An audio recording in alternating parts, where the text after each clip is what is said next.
This is Phase.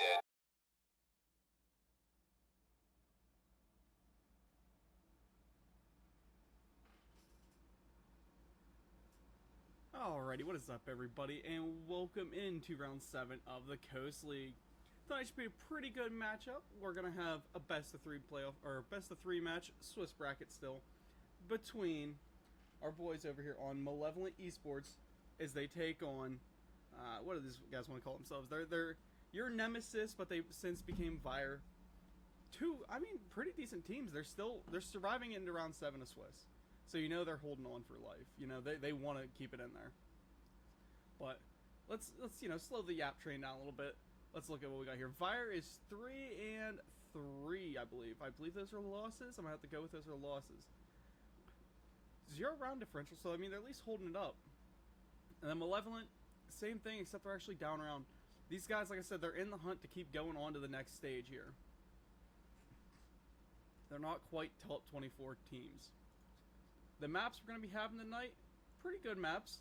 Not, just things I enjoy casting on. Take a look at them.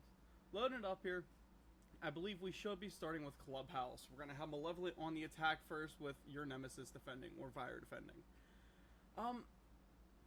That's the thing about Clubhouse. It's too much of a 50-50 map for you to say, hey, it's going to go this side, it should go this side.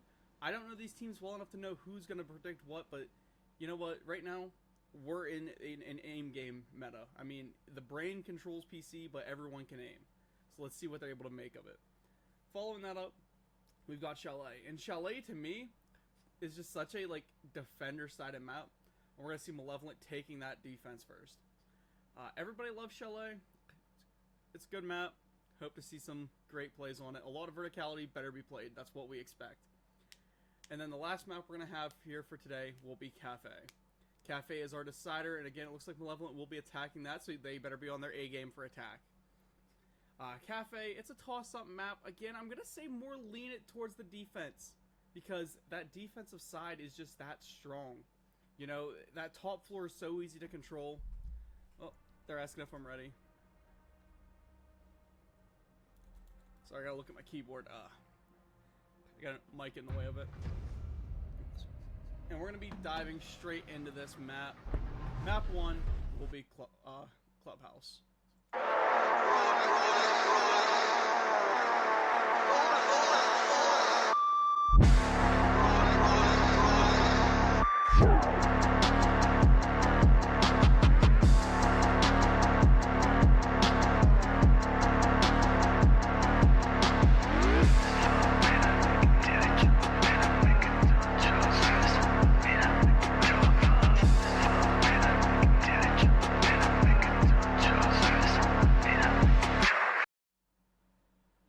We are back. Oh, is it going to pull my siege up? Is siege going to work? Yes, it will. Alright, you're back in here as we see these bans rolling in. The new ban system, I kind of like it. It eliminates a lot more of this utility. And if you look at that, both of these teams already going for the throat with these bans. Knocking out the Maverick and the Ace denies so much of that wall play. Getting rid of, though, the Castle and the Kaid is almost just as devastating, if not more so. Personally, I'm going to say that's more devastating because, the castle takes away so much of, the SSG hold down there in that split room. Oh, yeah, my caster controls are back, too. It takes away so much of the split hold down here for this downstairs. And then to lose the Kaid, that's all that verticality hatch hold gone. But some pretty decent setups coming so far. It looks like they're going to be playing the more aggressive way to hold this blue side. Rooney, attackers have located those a bomb. gates come into play. Yes, I know they're not super important. Yes, they're only a Rooney gates. However, they can just deny so much time if you're waiting on someone to bring utility over to open one. But they also deny good utility. 5 seconds it might only pull a flashbang. Oh well, if it does, it did its job. However, if you're seeing the game how I see it, that flashbang means a lot, as well as you can use a drone. Dropping a drone to one of those is just super aggressive team here coming out of Malevolent as they're going to be roaming this top floor. Desiccate deployed. with Nuke already in for Vyre. He is moving quick, taking CC control. We got Twain down here in Strip Club. And we got Doc right up behind Nuke. However, Doc does try and take this little bit of an engagement here from Tango. Tango now taking the rotate off to Garage Storage. Smart play to rotate himself back to Secret. You don't want to be too aggressive right now. However, Keegan is in a very, very aggressive spot here. And he wants to try and move up onto this guy playing the Blackbeard. Blackbeard being really smart about saying, hey man, let me just make sure they can't shoot me in the back. And Keegan will pull the first kill of the round there with a nice heady. Well, getting a little bit scared. He's dropping back. We got Doc getting super aggressive trying to move himself up on a Keegan. All it would take really is Relic just to drop around that Logi, and he has that first kill on the Dog. Reload! Keegan, though, again, just super aggressive how he's holding this bedroom. Sinner and Doc now have goal control there. Tomic helping out. However, we look downstairs to Twain taking a gunfight against Ariksha, sorry. But we're going to drop off that and pull it back over here to this action, where there's just an absolute stalemate going on. And if you look here, you have Keegan who actually drops off because he wants to help take Twain down. He knows his boy's going to need the assistance. Pulling back up, we have Doc trying to get this gunfight. The swing coming in from Doc. Doc pulling double kill down, taking Relic and Keegan out. And that's that top floor control now secure. Ariksha being taken by Twain, though, to even out the life count.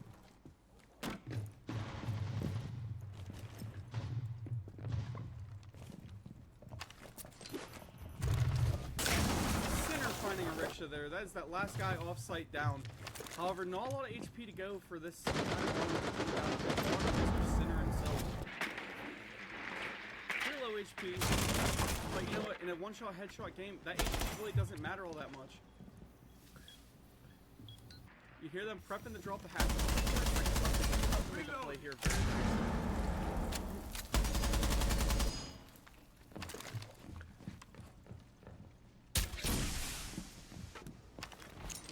Coming down here from Tomic. I got a feeling we might see an aggressive hatch as well. And it does come in the form of Tomic being dropped by Sonic though. The rush down main stairs. Doc's just letting that DMR eat. Tango taken down. Doc can see Sonic. But Sonic will be able to get himself around to a position to swing here. Gets a good swing on the Doc, but Doc is just a little bit better with that DMR in hand. Cleans up that first easy kill, or that last easy kill of the round for him. Managed to just crouch himself right out of those bullets.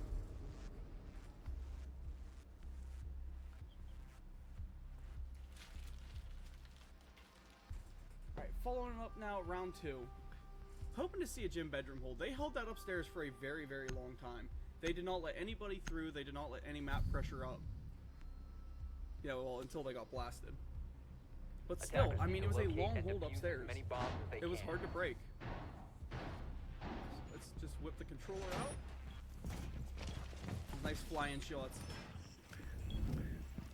Without the castle here, though, that makes this wall a lot more free and easy to get. Losing a castle for this map, like I said, it's just so devastating to a defense. And I mean, this attack definitely showed it to start it out there. Not that you could really use castle for the basement, but you know, it's the figure of speech of, yeah, you know what, I could see it. It's a pretty decent free-play setup.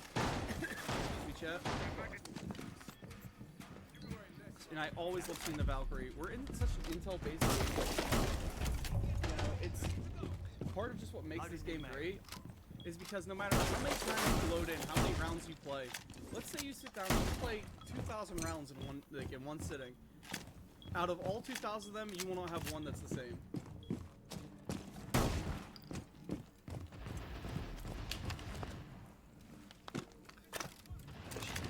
The main CC wall already coming open.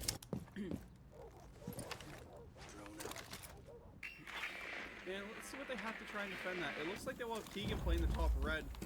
And the mute actually might be able to get the mute trick off here. Let's see. No, the mute did not land for that wall. However, if we look, Buck is already up garage. Trying to take some bullets. Hits Keegan, but Keegan rips him back. That's the CC wall open. These defenders still have a good stronghold to try and hold that CC side of the map up. Ariksha, though, on the roam, comes up on the Doc, finds that top fragger, lays him out, and runs himself back to site. Or back to basement. Not site, sorry, site was last round. if we look over here, we got Tango C4 ready. They're playing this smart. They're playing this slow. Tomic has central stairs control though. Gets himself down onto a rickshaw. Good rotate around playing that late game. Yeah, that late rotate back. And we got Sinner just walking Keegan down. Running straight in on a nuke being taken down by Tango. Holding his rotate around. He finds that second kill, taking Tango. Double kill in this round. Could he hit the 3K here if he drops Relic down? I mean, Tomic is playing below trying to help him out. It looks like Sinner will actually go for the wall here. Open it up behind him and force him to rotate, but there is a mute hammer on it. Now that the free fires come in, he does lay some damage, not enough to find it down though. Tomic rotating up now. They push then Relic down the stairs to the main stage. Relic now actually has a better position than he had before because he can hit that nitro below. There's a dozen and one ways to play this. And Sinner with super aggressive swing onto Sonic, not taking a kill though. Now it's just Tomic left in a 1v2. Excuse me, guys. So I've been coughing up a storm. And the Relic below with that C4 giving the defense their first round.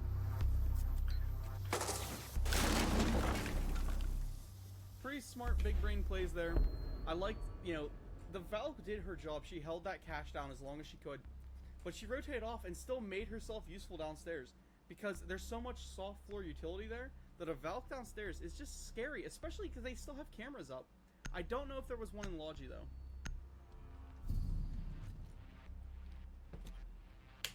Attackers need to locate and defuse Alright, bombs. let's get into this next round. Another basement hold coming. These guys really don't seem to like hold CC. Hold on 1 second. I think I need to bump my mic up just a little bit. Let's try it like that.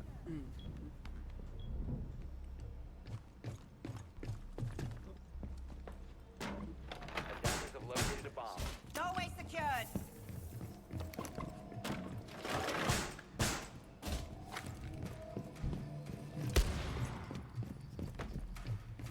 I just want to say thanks for everybody who stopped out so far to, you know, join me for my first like official Coast League Attackers game. are moving to defuse the bomb. I'm excited.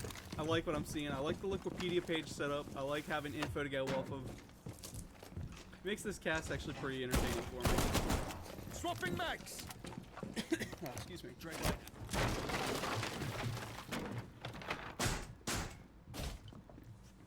Getting a little bit of an extension here. And a lot of third floor play. Or second floor play, sorry. It just, I guess it depends on what country you live in, because there are certain countries in the world that call that a third floor. But if you look, we already have Nuke rushing cash room down. We got Doc right in behind him. And Twain will be by himself trying to clear from strip over, but let's follow the action first of Nuke going in and going in. He needs to watch. They do have that punch hole over there into the Logi side. Hard wall coming open thanks to Mr. Sinner. And this attacking team just knows how to put the pressure on and follow him through. Twain getting his live drones in there, but Keegan finding the first pick. Taking Doc down. Again, that's one of their top top fraggers, you know, one of their main entries. Going off the map very, very early.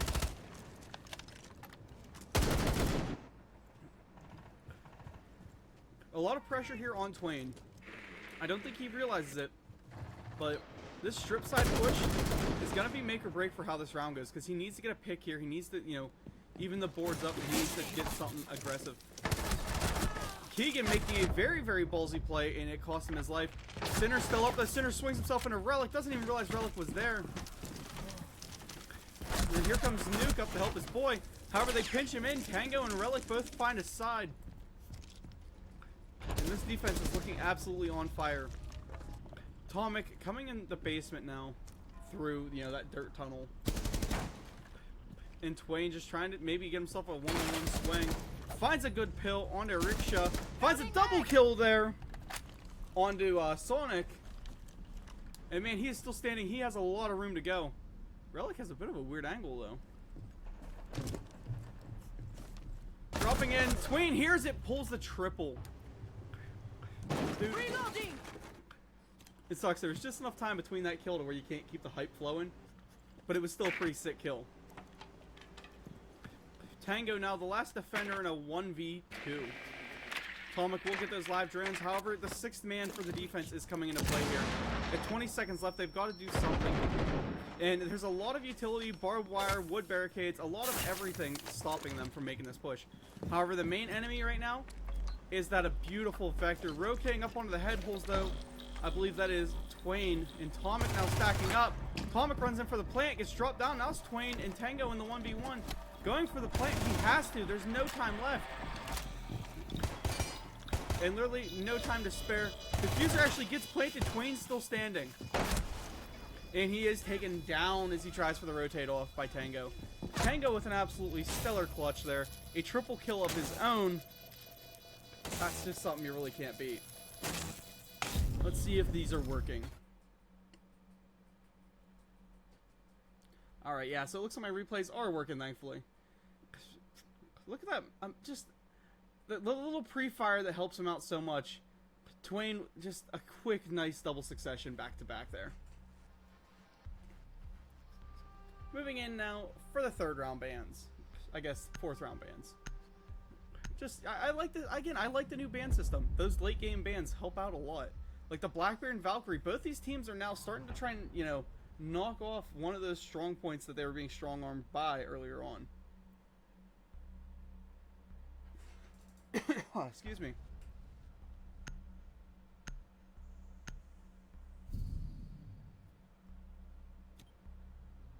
Attackers need to locate and defuse as many bombs as they can.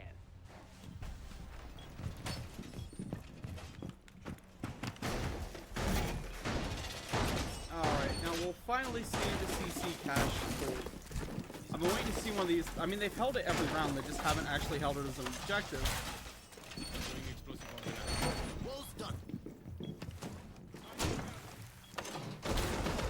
Barricade is up. All explosive ordnance is in play.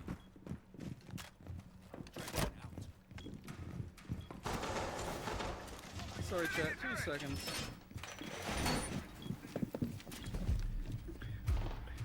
Alright, let's get a look at this setup here. Objective is to locate Head a holes bomb made, and defuse. or yeah, jump holes made, which is nice for C4ing late. Good rotates, good head holes, and just overall a good setup. They have no reason for this to fail. Unless, of course, you get over hungry and swing way too much. Or you don't swing, I mean, that's the balance of Siege. You either swing way too much or not enough. Looking at Riksha, though, he's down here. He has the SSG hold without the castles. We're going to see how well that's actually going to work.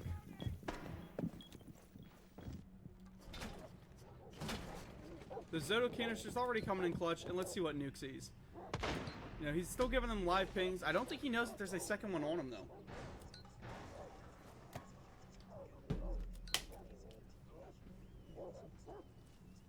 I need to remember to turn my Ubisoft Connect off.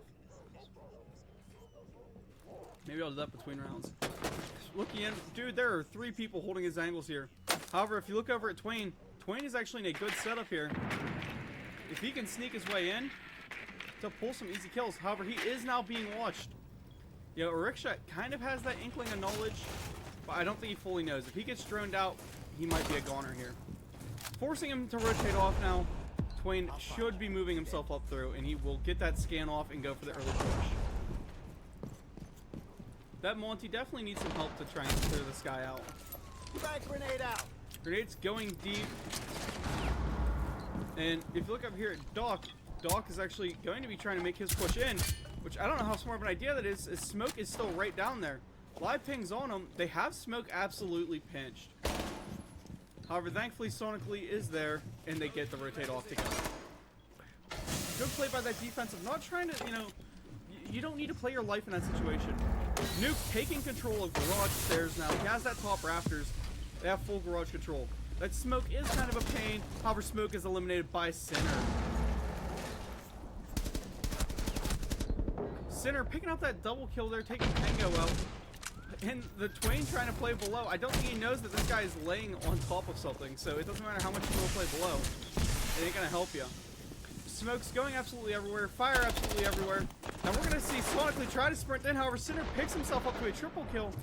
It's now Relic in a 1v5. Buddy has to hit Ace in under 20 seconds. He will trade himself for Atomic. I mean, at least he hit a trade, you know? 2-2. These teams definitely look like they're going to go blow for blow. This should be a great best of 3 tonight.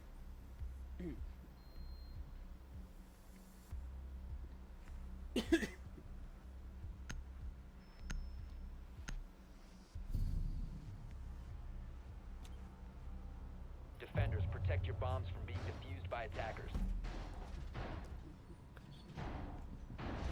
All reinforcements nearly done. Alrighty. Now into another gym bedroom mold. Of course, you know, we're going to see the typical extension. These guys love the extensions. I mean, because that's all Clubhouse is. To hold this top floor, you gotta hold the whole top floor. And many teams actually fail to grasp that concept.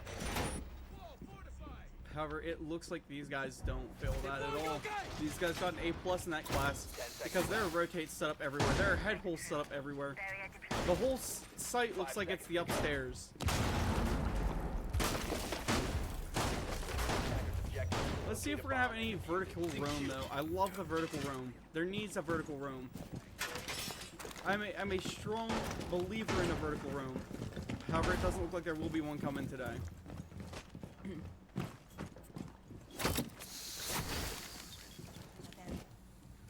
Or will there be, as a rickshaw goes off-site? DMR's already singing. If they can manage to get this main wall, it will be Jover. If you look now, Atomic has that blitz shield ready, smokes himself in, and away to the races he goes. Taking space, clears the echo, chases the kill in, manages to pick another one up there onto Sonically, and he now has control of sight. Keegan eating a lot of damage. They need to get this diffuser down, and that is Sinner that has it, and he will come in and try and plant into Suicide Corner. Atomic rushing another kill down. He picks it up and finds it. Very flawless attack. I mean, really, you don't see attacks better than that. A great play from that blitz there. He stayed alive that whole round. You don't see blitzes do that very often. Oh, nope, I guess I didn't clip that one. Sorry, guys. I got that blitz clipped, and I didn't hit the right buttons. But he rushed that perfectly. He didn't play super aggressive. He got it just a nice push through. Pulling, you know, a lot of attention to himself, but not the whole team. It was, you know, 2-man look, and he gunned, but, well, one of them down immediately, and followed those shots in onto the next.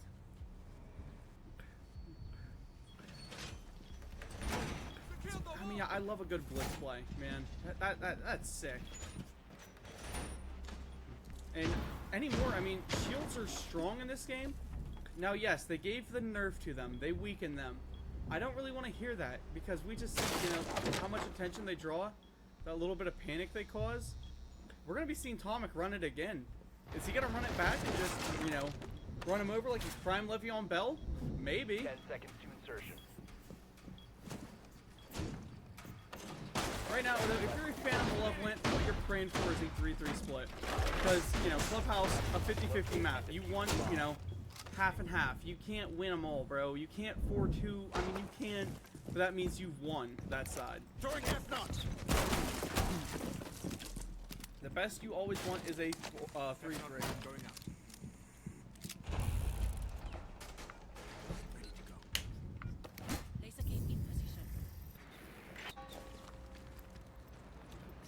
Center, try for a long angle. They do have dirt wall open. However, let's flick over here really quick to Tango, who's got not one, not two. Oh, he had three, but we do see the rotate off. He had 3 guys on his window. Jumping over to Nuke as he makes his entry through Garage.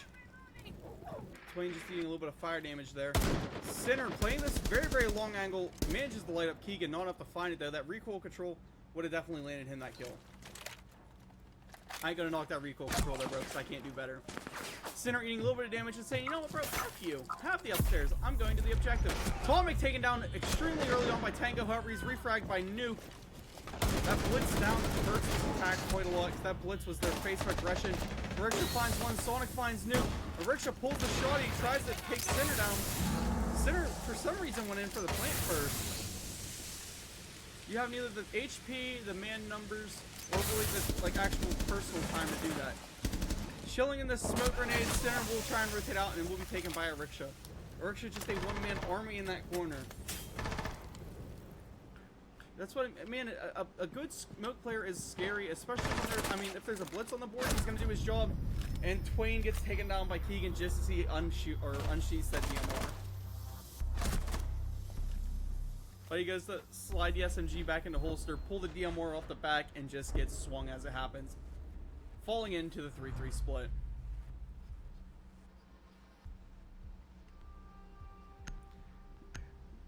Ooh, my package is on the way. Thanks, Summit Racing. I want parts.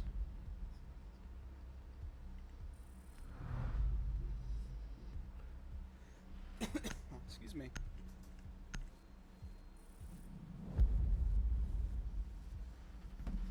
Alright, so the Clash and the Azami coming off the board. I don't think that's going to be quite as impactful as, you know, the Kaid ban, as the Castle bans. Like, they don't hurt as much. However, the Ace and the Blackbeard, depending how this Vyre team, or how this Malevolent team was going to attack, losing that Blackbeard could hurt a lot.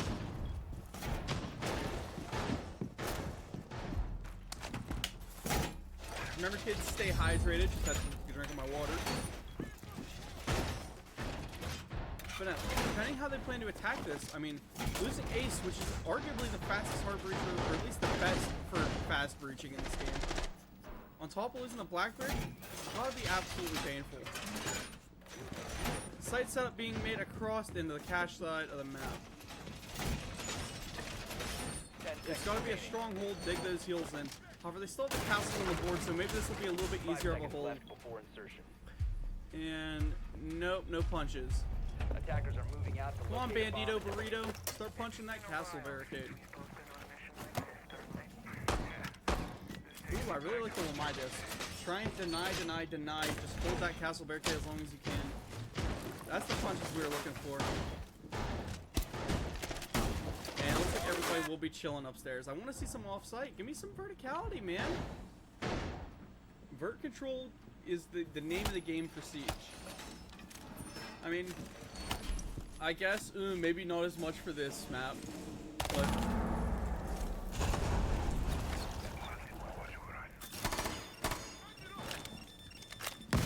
Vyre immediately, or Sinner immediately losing that castle barricade. However, they still have that one on gym window. I mean, it's still safe to try and bandit trick. And that's the main wall open. He can't get the bandit trick off in time. And thankfully, he does escape with his life. And not even following up opening that wall is what is just making me laugh. He opened it to then just not care about it or aggressive at all. We actually see Relic going over here to try and get aggressive on this construction. However, if you look over here at Nuke will be the one hopefully trying to hold this. And he knows that there's a guy right there. I mean, they both know that the other one's on the other side of their weapon. Nuke in a very, very critical, scary spot here, man. He's got to stay alive. He is just the hinge pin to this whole operation. I mean, Tomic has a nice angle holding Nuke. Twin has a nice angle holding Nuke. Like, Nuke is the one thing that holds a lot of this defensive structure together for holding this construction side. He's that last piece. Sonic taken down by Tomic. The aggressive swing hopefully coming from Twain. Ooh, he tried it, but he didn't do it. Nuke able to find a rickshaw. And then Nuke is sadly taken down. Dog pulling out a double kill before Tango finds him. And if you look at that, Twain takes Keegan. Now Tango is left in a 1v3. Long angle from Tomic. Tomic does get taken down. Tango up to a triple kill. Man, he's got to hit the ace to put his team in the lead here. Popping that, you know, that little fire extinguisher smoke canister thing, whatever you want to call it. Just so we can jump in. However, Twain does have that long angle from CC.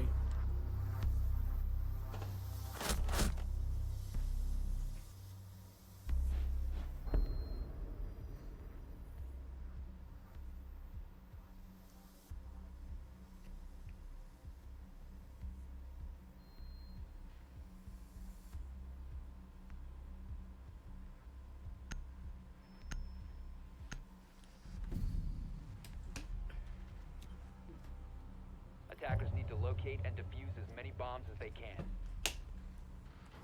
Alright, let's see what we got going on downstairs. A good hold, and I think the first time we're seeing Mira tonight. Man, I love a good Mira play. I've been saying that about a lot of things tonight. Ah, man, I love a good whatever play. It's because this game is just so good. Like, any great plays you can make, this game is all about it. Attackers have located a bomb. 10 seconds remaining. 5 seconds left before Hi, insertion. Scopos. Attackers are heading We're out out here to doing defuse her the bomb. thing. If we look up, we see the Legion chilling upstairs. We're gonna see Nuke hopefully chilling upstairs, and Scopos will actually be on the second floor room. The Scopos has got to be the aggressive one here, or at least the smart one. Can't play aggressive, you gotta play smart.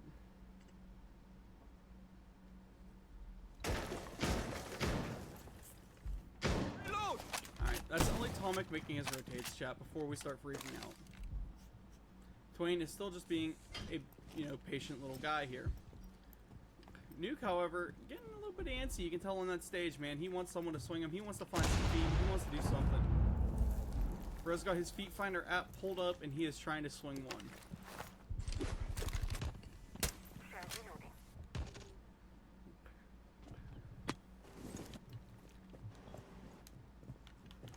Yeah, that's a nice skin there, bro. Let's look outside. Let's see. Nothing super important happening. Nothing happened besides just drone work. They finally get a wall. Ian Keegan will be trying to make some verticalities.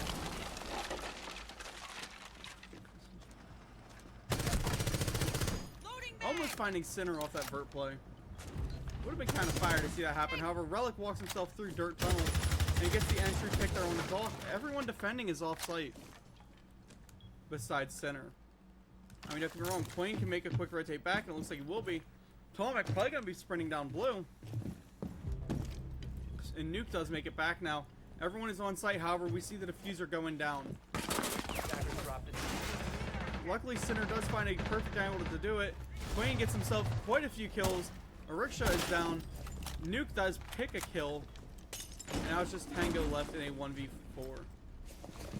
Going for the wide swing there, picks up the one on the Twain. But I think, chat, that might be all that we have for him because he has about maybe a stub toe or a little sneeze left of life.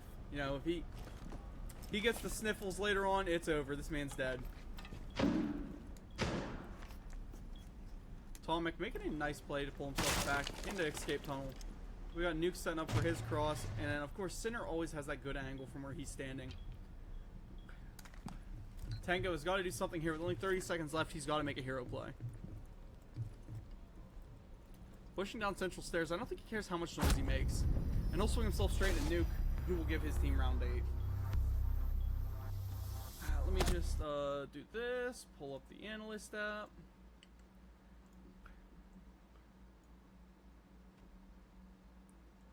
Alright, chat.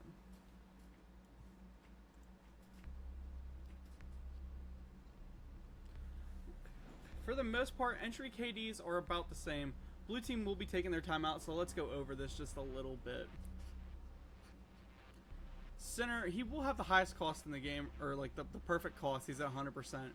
That's kills, objectives, survival, and trades. He's every round he's had something. So he's just been a great player.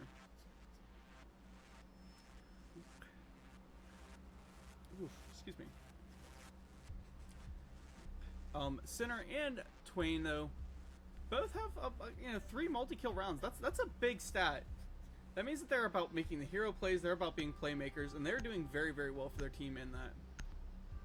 Do you guys know Stompin'? I mean, don't technically know him, but I hang with some of like the console scene guys. Defenders, protect your bombs from being defused by attackers.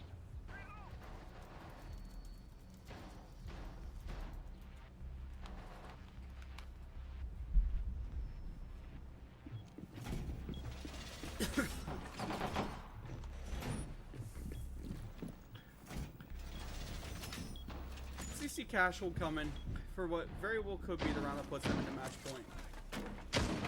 The way this defense is playing, they're looking pretty outlandish. When you got Sinner, who's 9-3 with 2 assists, you know, 9-3 is not a stat line to scoff at. That's a 3.0 KD. When you have Twain, who's, you know, 8-5, again, not a stat line to scoff at. Dude is popping off.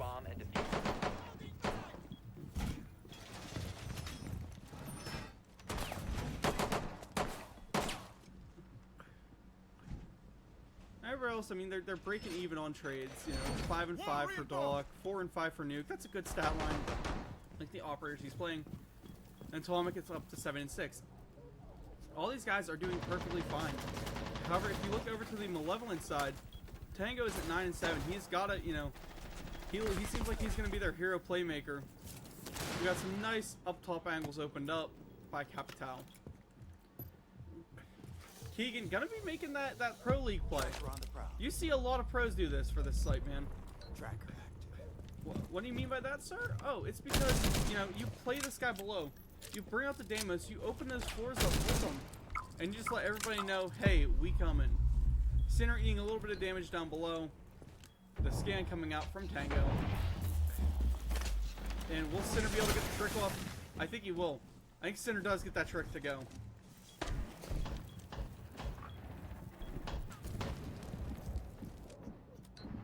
Luckily, Relic is a smart guy, so he manages to keep all of his utility.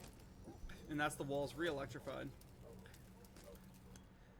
They do have to do something though to try and make this push viable. They need to get that main wall somehow, even if they just super aggress the window. However, if you look over here, we got Tango getting ready to switch, up the switch and roll through bedroom hallway. And that is Doc chilling in bedroom. Does get drowned out, and he gets the better swing.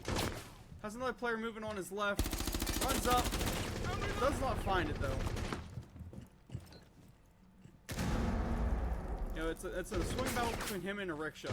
It's going to come down to who can ego swing the Chalice hardest. And it will be Doc who picks that one up. Instead of Keegan taking down Tomic from Stockroom. Finally, he picks that kill he's been trying for. You see that? And I think we see Relic, who might be trying to rotate around. And no, he's not going for main wall. Maybe he's going to go over here and yeah, he's going to pick the construction wall. I mean, construction is a good take here. It's going to split this last defender off. And sonically, we'll be trying to play this window. He needs to aggress it a little bit more, though, if he wants this to succeed. Keegan's sending out his drone. We're going to see Doc in a good situation. We keep chilling in that bathroom. We see Nuke, however, is taken down by Relic. Relic just walks in on after it gets open. Puts his back straight to Doc, says, you know what, buddy, you want to stay in the bathroom? You can stay in the bathroom. I'm taking something else. Doc does pick a triple kill up. There's not enough time. These attackers need to do something. Relic shooting his own man, going in. Now just going to start laying the diffuser down. I mean, you know, Twain hears it, and Doc will just walk up and finish it. Putting us in now to match point, 6-3. You know, in favor of your nemesis. Tomic says you're boring. With 3 R's. Boring. But he's talking a lot for being 7-7. Which I don't blame him. You're 7-7, bro. Talk it.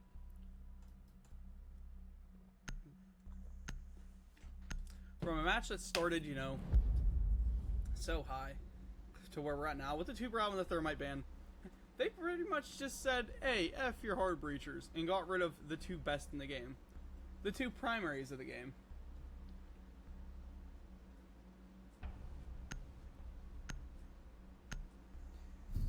Yeah, I think this mic still sounds decent.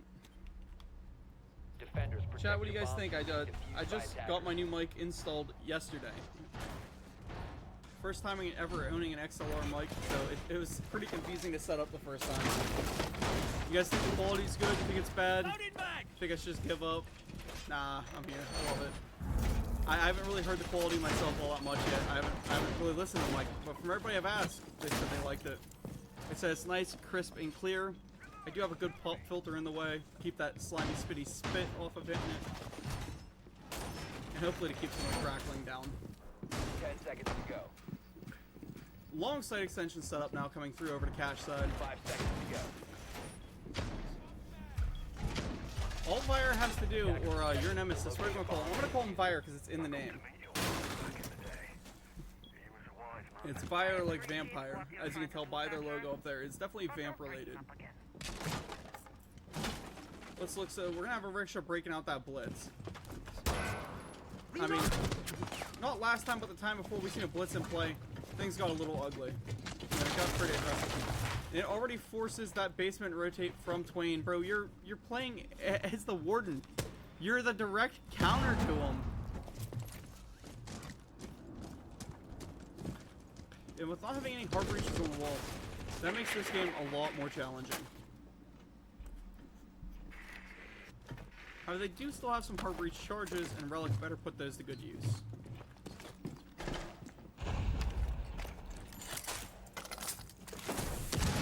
That is the CC cash wall coming open from a hand opener.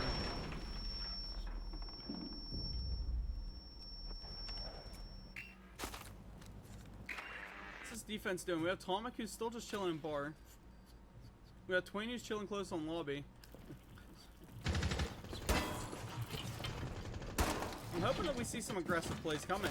Relic getting ready to go up there and get the swing in onto, I believe that was Mute sitting in the Logi. But not really able to find it. Mute has a tight angle on him. And honestly, he's in a position where he has got a hold. His hatch is still closed, thankfully. And chat, here comes that blitz. Not only is it a blitz, but it's a blitz followed up by a Zofia. Puts his back straight to him. Nuke finds the first one. However, Doc picks the kill. However, Relic is there for that refrag. Doc now has to go try and fill that same role that Nuke was just filling in that Logi side.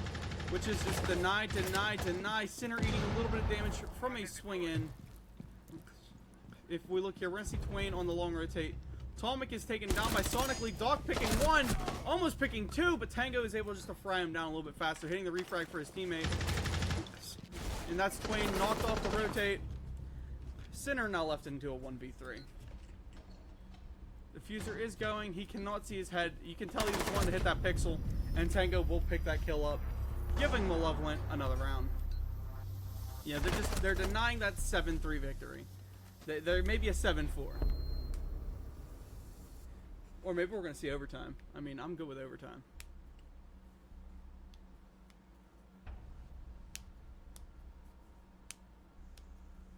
Crack my knuckles. Ooh, that hurt.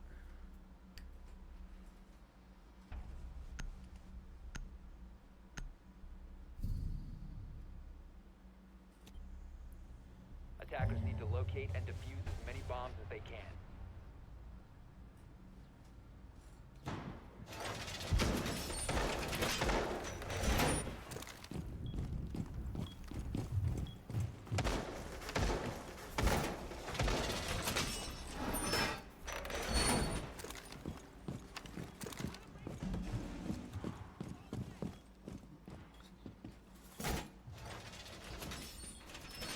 Basement defense coming. It looks like Vyre might just want to end this thing.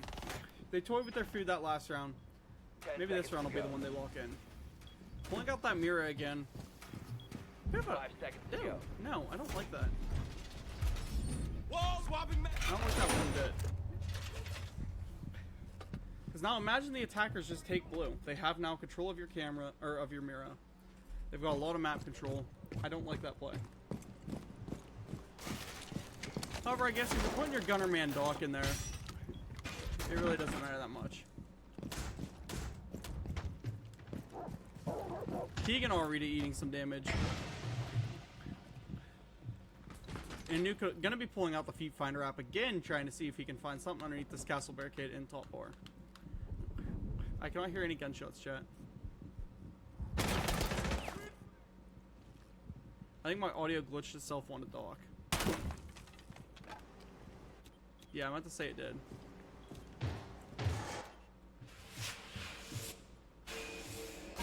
So I'm going to be sprinting himself up central stairs. We have Keegan who's in kitchen though. Trying to pull some verticality here. They need to do something to actually push him out. You know, get him out of that kitchen. That kitchen is yours. That is yours alone. The attackers really don't seem too pressed to find Nuke. Nuke just has the stage control. I mean, they're starting to drone him a little bit. finally sonically will find him, and that will bring Keegan's gunny up. But he's, again, yet to actually push him. The Twitch coming in the strip side. Castle holding a good spot there. And if you look at Twain, Twain just said, go ahead, open it. I got a weird angle.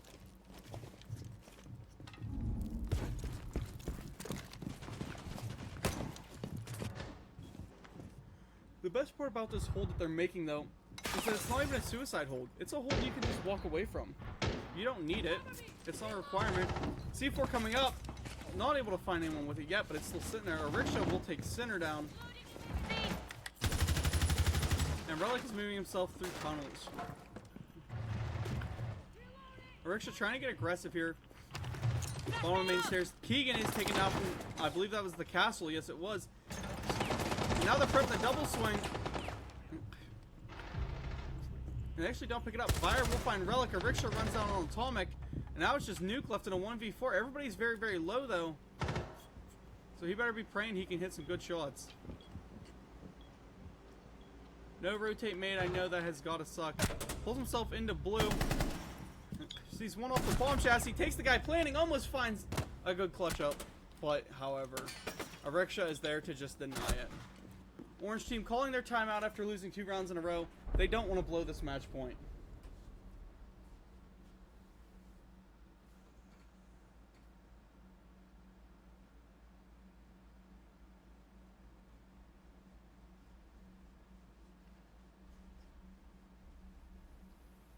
Alright, I'm trying to think of what we can talk about here during this break. I burned all my material on the last one. Maybe we can talk about the fact that Tango is 11-8 and definitely bringing his team around. However, Doc, he's 11-7 now. It looks like, you know, this Vyre team might have slowed down just a little bit. They started that game very, very hot. And have since spun it down and, you know.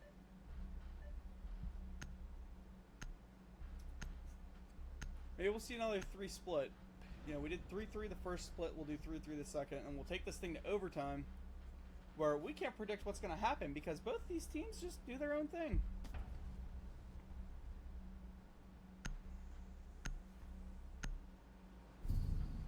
Alright, let me just up my audio a little bit. Attackers need to locate. So I know and y'all love to defuse hear my bombs. pretty voice. Okay, up back onto the mic. I upped it a little bit too much there. There we go.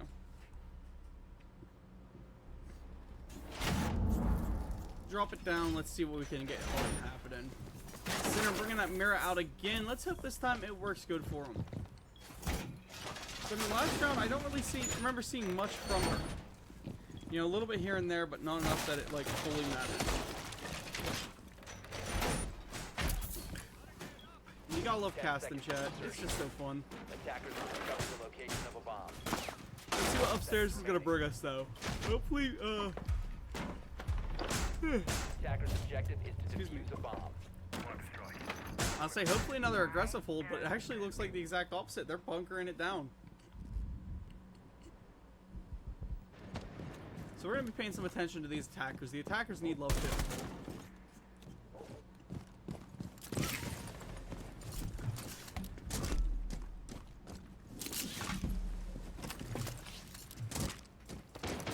Just grab myself another drink.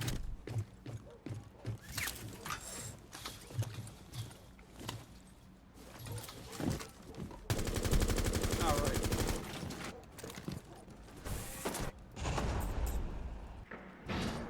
Hatch is being open. Hatch is being played. The typical vertical hold was denied. Like, didn't even happen, so. All your hopes and prayers now are onto a bunker. You gotta hope and pray you can bunker it down and hold it right.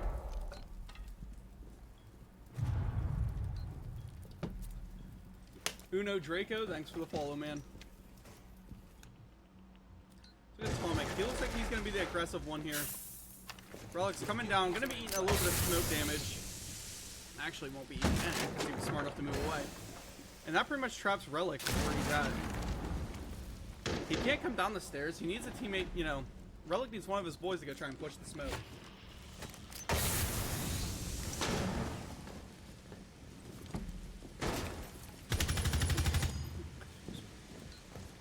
have Relic now exposed. Again, he's got no way off this. This landing is absolute death for him. Burning is, I believe, last and final smoke. Yeah, he's out now. He's got nothing to do besides swinging a little hard here. But no one's there to help Relic out. Goes for this EMP, or not EMP, the flashbang. There's no reason Tomic should have got that kill. I'm sorry. Relic should not have been alone. But instead, we'll see Tomic pick one up. However, Keegan is there for the re, at least. Yeah, Relic should have, I mean, they had him pinned on stairs. He should have had someone help him, you know, swing and aggressive stairs out. Moments like that are where a Blitz or a Blackbeard are just absolutely key. The attack getting aggressive as the rickshaw goes in, finds one, almost finds two, pulls the SMG out, and here comes Twain on a swing with that shotgun, and Twain's able to actually fry a rickshaw down. Evening life count up again. We got Keegan getting super aggressive, coming straight down the main stairs. This man just doesn't even seem to care. Twain picks up a double kill there, taking Sonically down. Tango finds Twain. Tango does get it down there onto Doc. And with only 2 seconds left, Keegan has got to do something. He does not have Diffuser, and Sinner will win the round for his team. Off the defense. Good map. GG's well played to the first map there. Let's get a look at the scoreboard. Looks pretty decent. Tango definitely did a lot for his team there at 13-9. However, when you got Twain and Doc both dropping 11 kills, it's a bit hard to, you know, beat that, be the benefactor of, you know, the overhand there. Let's go back to here. Let's just chat for a little bit. Camera should come on. Hey, guys. I'm going to sit here and chat while we, get ready to go into map 2. If we get ready to go into map 2. We should be. While I'm doing this, let me go down here back to the scene. Score, give the right. Their first blip. Now, if I'm being smart, and I'm usually halfway, you know, not an idiot, the second map should be Chalet. Chalet.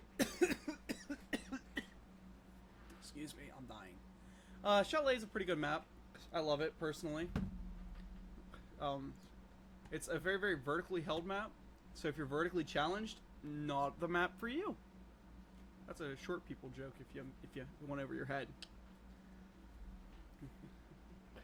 Live. Let me just send this notification out to my people.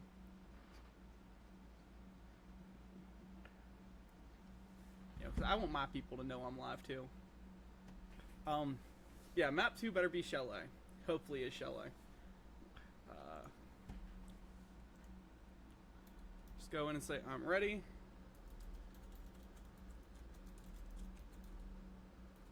Caster's ready. Alright. Yeah. It's weird. I gotta, like, to type, I gotta do one of these and, like, peek around it. Like, I can't just type, because I got this mic right in, like, where I type. I don't look at the keyboard anymore, but because of how the wire comes down, it's also hard for me to get my keyboard. And Tomic said they're gonna be a minute. One of their teammates just had to go drop off a Rainbow Six. If you're wondering what that means, he had to go take a poop. Because this game sucks.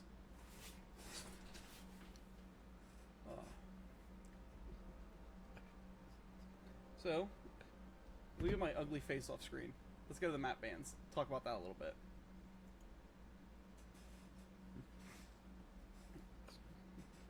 If it ever loads. I believe Clubhouse was the pick of Malevolent, so if they lose that, that one's gotta sting just a touch. I mean, I can go double check that info right now before I sound like too much of an idiot. And Clubhouse was Malevolent's map. Map 2 being Chalet. Picked by our boys over here on Vyre. You know, they get the attack first too. Vyre had some pretty well coordinated attacks. I wish I could see. So let me see if I can open up the matches here. If I can open up the matches for these games for Vyre. No, they don't have a Liquipedia page. Boo. And I can't pull it up, which also kind of sucks.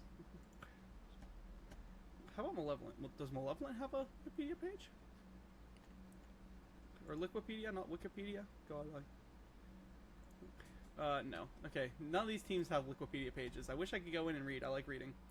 Let's talk about the bans then, since we're just sitting here filling time. What's up, Twain? Thanks for the follow. Much love, my boy. Great game. You played pretty good. I like to see it.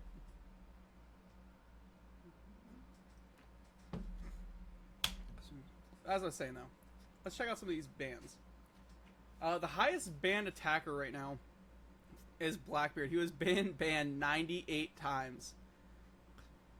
If, you know, by chance you're wondering, Knock, Thermite, Thatcher, Capital, Nomad, and then No Ban have only been banned once. You know, those ops are all, you know, pretty decent. I mean, the Thatcher and the Thermite, you think you'd see more, or maybe Nomad if you know, you want to be a roam heavy team.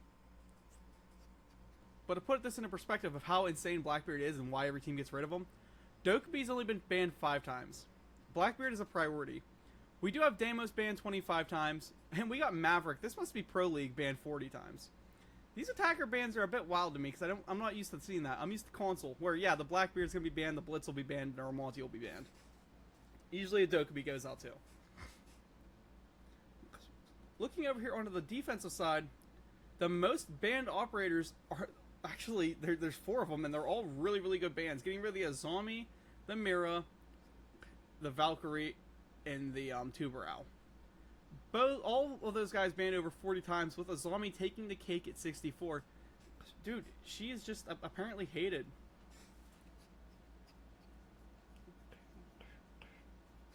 Going into Chalet, let's see. It is very, very defender-sided at 241 defensive win to 217 attacker wins. Clubhouse, it played into the defensive win statistic too. And chat, we're diving into Chalet here, so I'm going to have to cut myself a little short.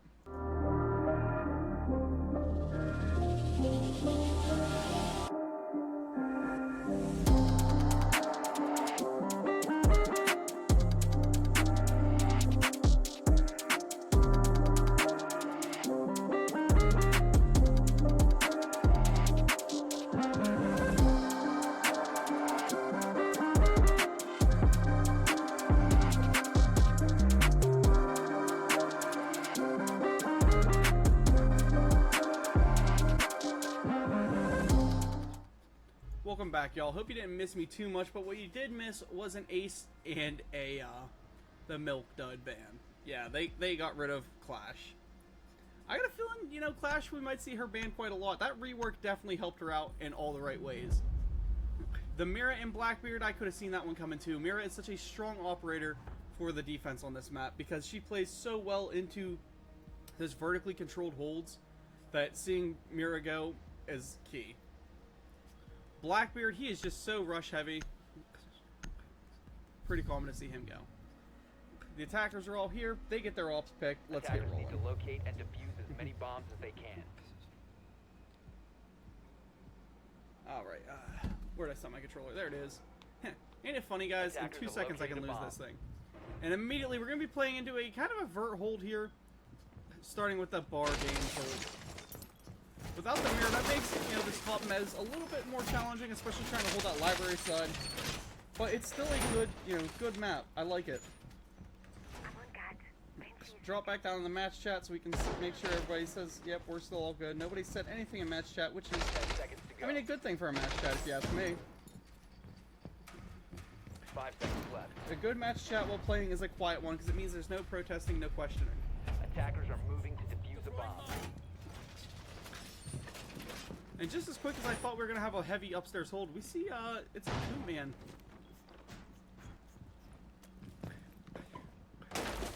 Let's see what these attackers are playing, though.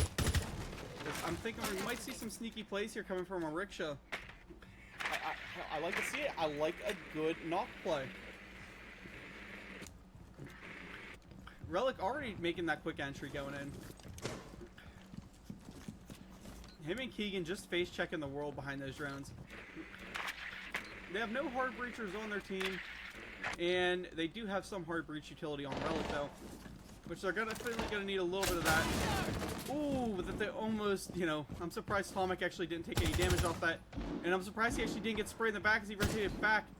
They do, however, have a good shield set up, but nothing really to defend it. It's a quick, easy poke. Stab and poke coming from Relic right now. Impact hitting, not landing. Yeah, stun's going out. Let's see what Keegan's up to, because Keegan looks like he's the one who's trying to aggressively swing this. And here comes the breaching charge. Ariksha droning himself in, and he's making his basement entry. We're going to keep an eye on him a little bit here and there, but he's not most important. We're going to see Relic pick up that kill on the Thomas there, getting rid of that mute. Again, though, they still have Sinner playing these library stairs. And if you look here, you have Doc. Thank God that weapon is suppressed. Coming up on the flank, they don't know he's there. There's no eyes on him. No eyes on Doc with the perfect rotate. Chilling in bathroom. Relic moves up. He's getting aggressive. He's taking Sinner down. And here comes Doc picking one kill. They have no idea. Goes for the jump out.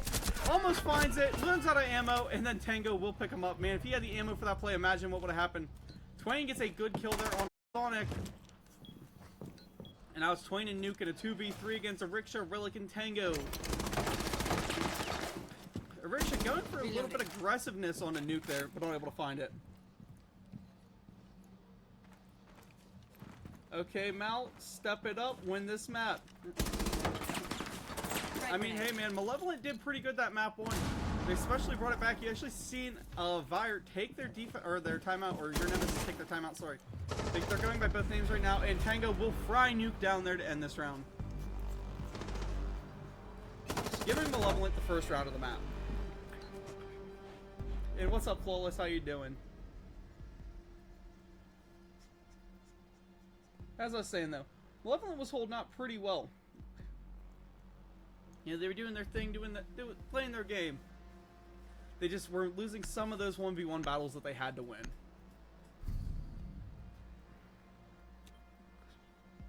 Attackers need to locate and defuse as many bombs as they can. Your nemesis now going for the basement hold. Hopefully, you know, they're able to. Again, I like vertical. This map is all vertical based. You need to hold upstairs if you want to hold downstairs. That's the only way to hold it, only way to play it. So I'm hoping with Twain swap himself over onto that scope post, we're going to see it. And it looks like we will, as Tomic is actually setting up the upstairs. Okay. There we go.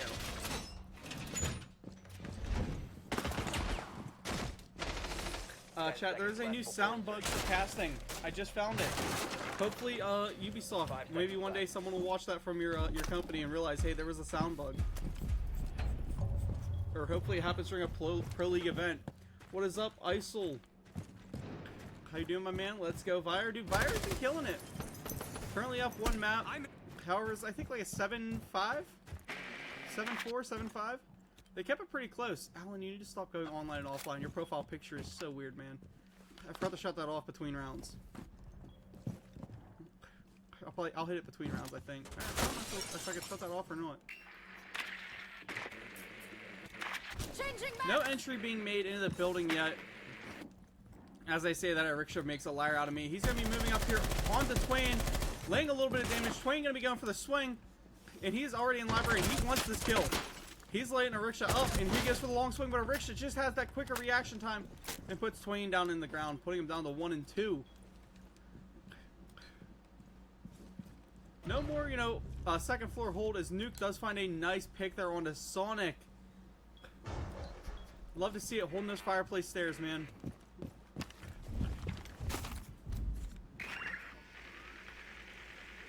Let's see what we got going on around the map. Not a whole lot of much. Let's see what Doc has. Currently nobody actually aggressing him yet. Oh, I was about to say there's one attacker in misaccounted for, but I just, you know, my peripheral. These attackers need to make some sort of play to start taking some map control. They know they've got this full upstairs. They need to start clearing out this first floor. However, as Tomic goes to rotate himself downstairs, he is lit down by Tango. That is now the almost full verticality control. Doc is still standing. And Keegan, I hope, has a drone. Like, someone needs to drone Doc out of there. Being able to chill in Mudroom, which might result in a clutching kill, would just be such a pain. Ariksha going in, pulling, you know, I guess a technical double kill as he lays out the one bot. Doc does find Keegan, however, Tango finds Nuke.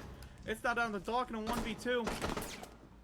Gets swung on by Tango. Tango just absolutely charging the way for that round at 5-0 on this map so far, guys.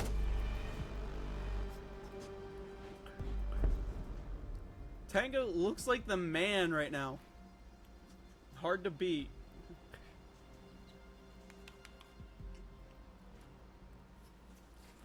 Heck, maybe this is Malevolent's map. They're definitely showing out so far.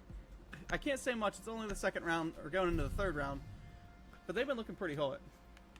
Defenders, protect your bombs from being defused by attackers.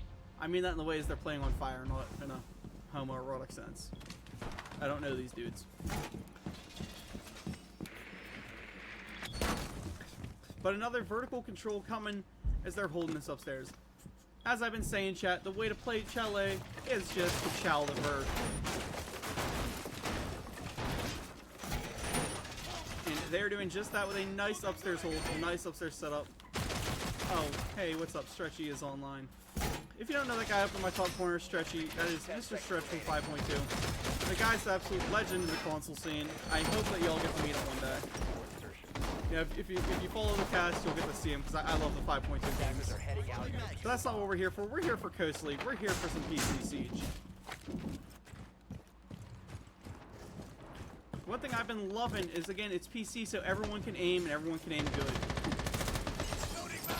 I mean, yeah, you have these players, you know, like Relic right now, or like Tango, or like Akeisha, who are just, you know, kind of gunning down. But that's not to be said anything, because Doc and Nuke are both still at least breaking even for their team.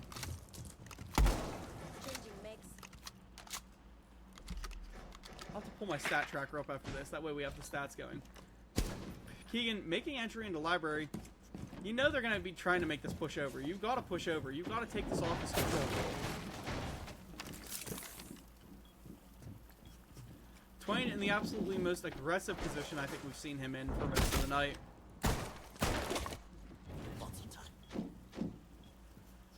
You know, he's hoping he doesn't get swung.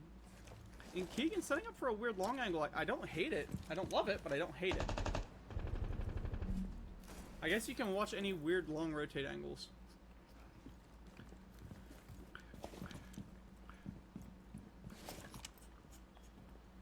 Ariksha going to be sneaking himself through this 45 here. They get the live ping straight onto where Sinner is at, but they're not able to pick a kill onto him. So close. Hard breach charge coming from Tango, and somehow it gets frozen too. That is BS game. That should not have froze.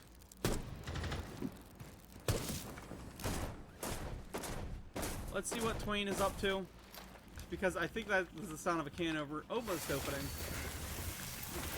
But here comes the breaching charge. Main wall now got. They have that half wall control. And Twain just has to pray. Lays a lot of damage out. Lifts the C4. Gets it down on the Relic. Does not get that kill yet. Here comes the swing from Sonically. Sonically picks up Tomic. And he picks up the kill onto Twain. Sonically just in a great spot right there. Sinner gets taken down. I believe he was, I don't even know what Sinner was trying to do there. But Vyre now has that upstairs control. They have a ton of pushing room. And they've got Doc and Nuke both now pushed down in. Nuke making the smart play to watch his hatch. And Doc going to be trying to hold close onto his little wall here. Puts himself into a spot where he can almost be double swung. Flashbangs and smokes from every direction. That will be the play going down as Akeisha and... sorry, not Akeisha. Ariksha trades himself out. Orange team calls their timeout. Nuke finds himself a good down. Relic and Tango in a 1v as Nuke picks up another kill. Tango just now has to hold his verticality over the diffuser. But I think Nuke still has that C4. If he baits it right, never mind. Let's say if he baits it right, he can get this easy kill. And Tango cannot see him defusing. Giving Vyre the round! He couldn't see him defusing!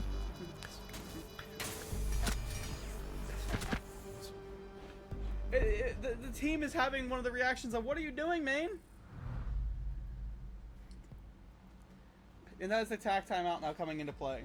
I bet Vyre is probably wishing they didn't request that early on. As it is ban phase. They should have waited till after at least this ban.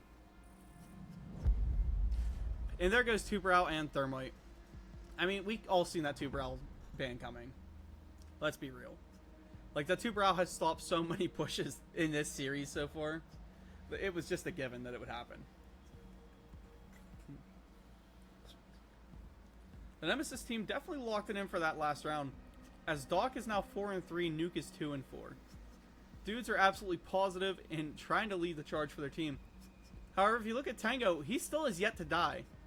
That man's got a 100% survivability rate. Like, there is no killing him. He doesn't die. Oh, sorry, chat. Was trying to open up my analytic board. Yeah, he said I'm too good for that. 5-0 on his trade differential right now. He's still up one on entry KD at 1-0. Like, he's just doing his job and gunning out.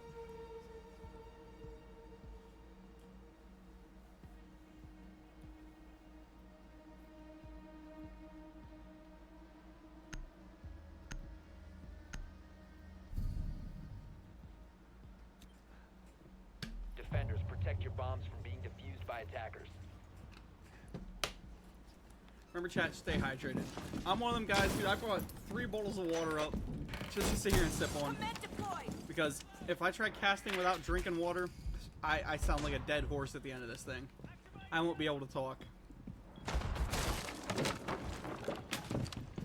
Did it once in a best of 5 to made it to, I think, map 3, and I couldn't talk, and it went all 5 with OT in the last 3, or in the last 2, so. Yeah, that they hurt. 10 seconds left A before vertical hold coming again. I'm loving the strategy that they're pulling, like some of the oddities that are happening here. You don't see a much aggression holds like this in console. Now, yes, I know, oh, it's not that different. No, it's not that different. But it's still a different hold. It's still an aggression hold. Like console, that's always reinforced fully because they want to just bunker it. Looking upstairs, we do have Sinner being really the only one up here. Now we have Twain joining him in the top mez. And again, it forces the push over from here. However, Doc eats a little bit of damage there on the spawn peak for Mudroom. Was not able to find one. Thankfully, I hate spawn peaks. I mean, don't get me wrong, they're kind of cool to see, but at the same time, I hate them. You know. Maybe it's because I always die to spawn peaks. That could be my issue. I don't know. I am pretty bad at the game. I am like a 0.5 KD caster. That's why I'm a caster and not a gamer. Relic finding Tomic on the entry pick there for his team. Laying out that Valkyrie. Not that it matters much for utilities placed, but he is down to 0-4. You know Tomic is not having a great day right now. Keegan and Relic, again, these two just leading the charge here for their team. Getting active, getting gunny, and getting going.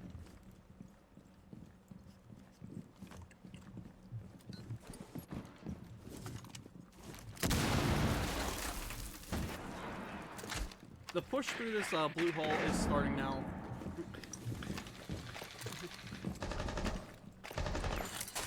And let's see, will Tango be able to clear any shields? He's probably going, guys, there are no shields. Use it to try and push Fenrir out. Pushes Fenrir straight into Sonically. Great, you know, communication and teamwork there. They now have, you know, these last guys pretty much walk down. However, Nuke, being the genius that he is able to find a nice C4 pick onto Keegan. Dropping Keegan down to 0-4. Another one. He had a stellar game last game, and he's just slowed it down a little bit for this map, too. Sinner still holding that kind of aggressive blue. Gets the swing up onto Relic as Relic walks through. This Fenrir trap is going to be, you know, just an absolute pain for this team. But Sinner making the smart play and deciding, hey, man, I got my pick. I'm not going to get greedy. And he drops off of it.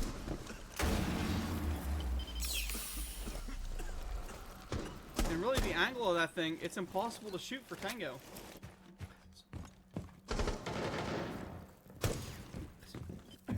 But there's the PC communication again. Something you don't see in console. He probably, like, you know, console kids would have just, you know, made themselves an angle to shoot that. Grenade going down library stairs. Looks like a rickshaw is actually getting ready to use. He's going to drop the hatch. Straight down in the bar. I mean, Nuke is holding close onto this door. Finds a kill on the Sonically. A rickshaw was taken down. Tango does pick a kill. Tango gets a double kill. Now it's a 1v1. Nuke against Tango. There's not a lot of time left, and Diffuser is laying out there right in Nuke's hand. And he's got a shotgun close on his door. Pulls the pistol for some reason, and Tango gets dropped by Nuke's shotgun. Honestly, if the door frame wasn't there, that almost is a headshot. That would have been pretty sick.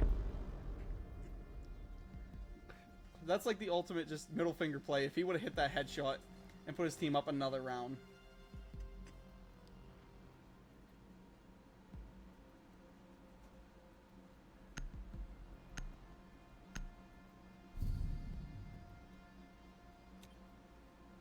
Attackers need to locate and defuse bombs.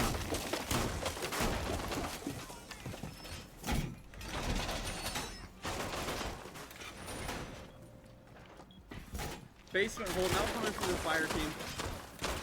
They've secured at the very least a 4-2 split for themselves. However, the way they've heated up these last 2 rounds, I don't know, chat, we might see something a little bit more impressive. You know, the 4-2 going their way instead of the other team's way.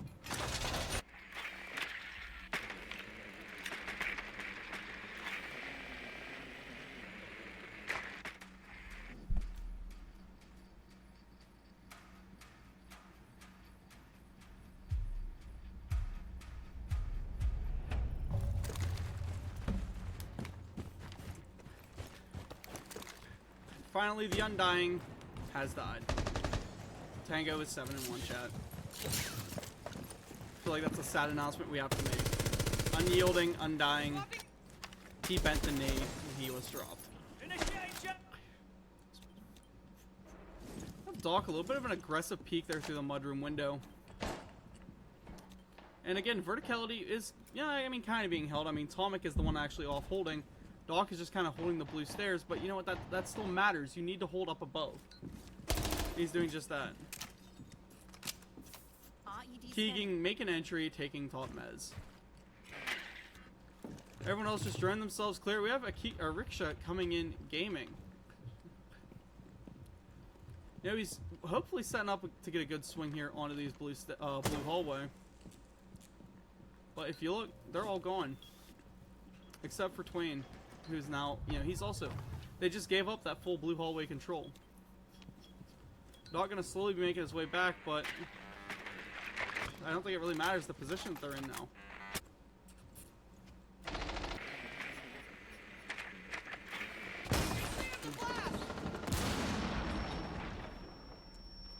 The aggression coming to kitchen side, and that immediately forces all defenders back into bunker site.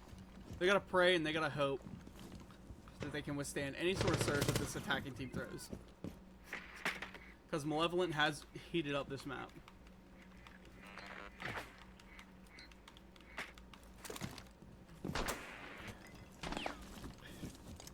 The thing about these bunker holds like this is they're either A, impenetrable, or B, they just get steamrolled because the one player that is like the chain link dies. The way all these guys look is they all pretty much have, you know, if you look at it from this angle, you've got 2 guys holding angles to them. Everyone is holding themselves, or, you know, holding someone else right now. Which is an absolute great thing. Tomic sees that swing down the basement stairs from West Main, and he's already gone too. No damage really even traded out besides Nuke, who I think got the sniffles and took 1 HP of damage.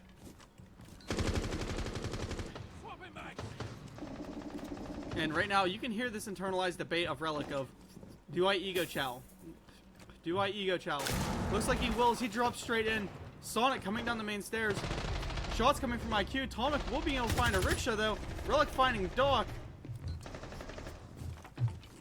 Relic now in a bit of an odd spot here because he's going to be swung on by Tomic. Tomic finds one up to a double kill. However, that second guy standing there, that was Tango, finds a double. It's now just Sinner left alive, and Tango pulls the pistol on him. Ups the switch and gets a kill. You gotta love the pistols.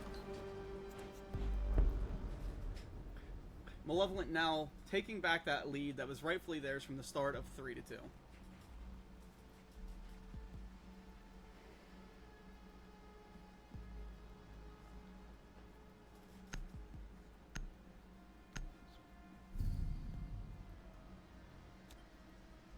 Attackers need to locate and defuse bombs.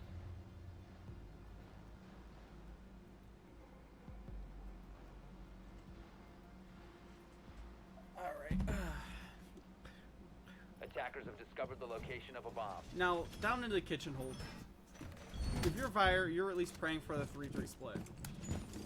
And kitchen hold might be your very best bet at doing that. Because they do have the frag skill to win this. They've got the gunpowder to take that verticality and hold that verticality. They just need to pray that Malevolent does not pull the angles that they've been. And so far, I mean, everything's been looking decent. 5 seconds to insertion. Attackers are moving to defuse a bomb. Hey, Mozzie, how you doing? You got any games on your phone, bro? Mozzie's the type of dude. He probably plays Clash Royale between rounds when he's actually, you know, sitting there.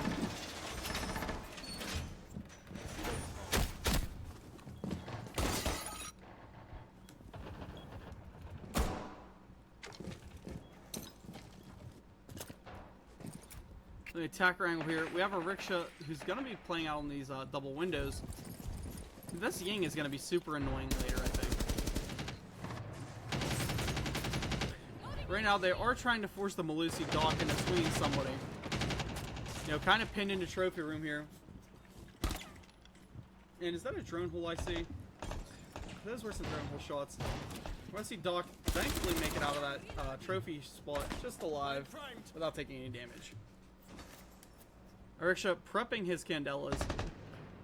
In chat, here they come. Or here they come. There they go.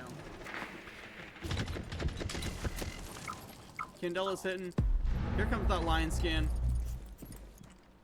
And grenades are out. We look down here. We got Relic moving through basement. He's got Sonically down there with him. And Twain will actually be the one. I think he was rotating around. I don't know if he was actually aggressively coming up or what. But Twain will be the one trying to take these gunfights. And they're leaving it down to Sonically to hold this. Because Relic has more important places to be. Like upstairs. Trying to take Doc out of his position. The stuns are hitting. The stuns are hitting right. And Relic just wasn't in a spot to, you know, take him down, so he gets shots to the back. Sinner will be taken down by Keegan, who, Sinner did just take that pick on the Relic. Keegan eating a lot of damage, goes in for the knife, and Doc is actually, thankfully, able to pick it up and avoid being knifed. Twain finding a good pick there onto a rickshaw. And this one looks like it's so far in Vyre's favor. 2v4 situation here. Doc gets a little aggressive there on that swing for Tango. And Sonically will find him with a nade. Dropping bodies to a nade has gotta hurt, chat.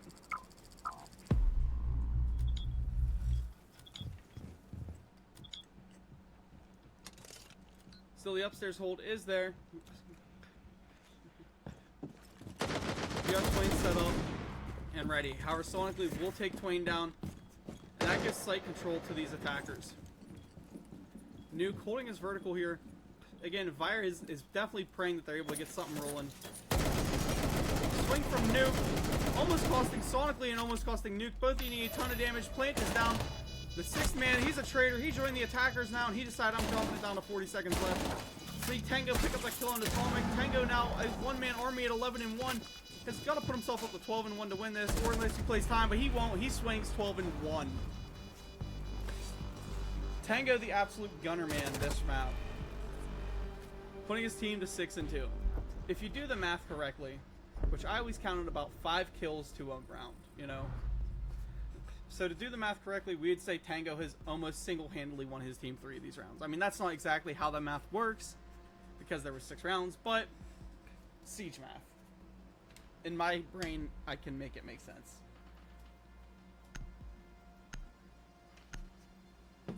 Band's coming because sides flip, and we're gonna have Ace and Mira coming off immediately. Again, that Mira is just so strong. You gotta love her.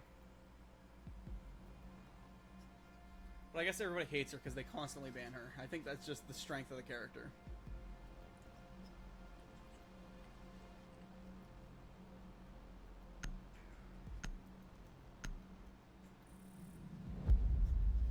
Following that up is the Thermite and the Valkyrie ban. These defenders just said, dude, no hard breach for you. I mean, yes, Habana is still on the board. Can openers are still on the board. But getting rid of those two denies really any big wall opening. You know, any big holes. Like, quick big holes. I mean, yeah, Habana can kind of do that. Yeah, I guess. I'll give you the sympathy points to say she can. However, it requires so much more of her gear to do it than what these guys can do in only one use of their charges. Is that my way of calling for a Habana buff? Maybe. She could use it. Here's the same time, she is just so strong that, you know, for other maps, that Hibana is in a perfect spot. Vertical Hold gonna be coming back here for the kitchen. I think they're like, hey, we, you know, or for these defenders now, they're like, hey, we took this really easily. 10 seconds. I don't think these guys like playing Vert. Let's play Vert heavy on them. So this upstairs is gonna be getting 5 locked down. seconds to go. Attackers are moving to defuse the bomb.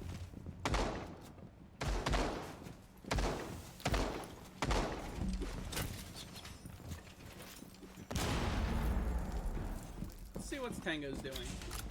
We're gonna keep an eye on this man, because this man has been the gunner man. Looks like he's gonna be trying to hold this blue stairs side, which I never really thought about. This is a good spot to hold, because there is a large aggression like play that I've seen a lot lately that comes through this blue side of the map.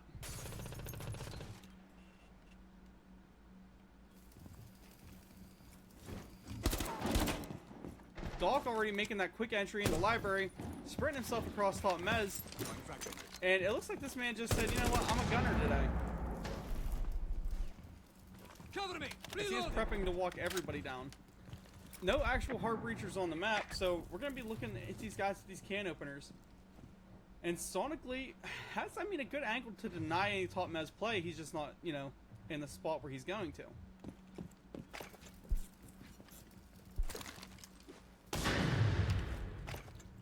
And he is given that call. You know he's given that call because here he comes making his way over. My artillery is on. Man, right now I'd be like screaming sonically, you gotta push up in C4 below them. Like, he's in a position. He could walk away with maybe, what, 2 easy kills? Yeah, 2 dudes literally just crouching on each other. But the defenders are playing a little bit more chillaxed. You know, Malevolent, they attacked really, really fast. They're going to defend pretty slow, which is the way to do it. Looking over here, Nuka, he's prepping that swing. We see Relic taken down. However, he did trade his life out to take that down on Atomic. Keegan gets gunned down by Doc. And that's that kind of back pressure, or one of those, I think, no, that's not a back pressure. That's just normal pressure taken down. They now have the upstairs control. And start aggressing down into sight as Sinner walks down on the Relic.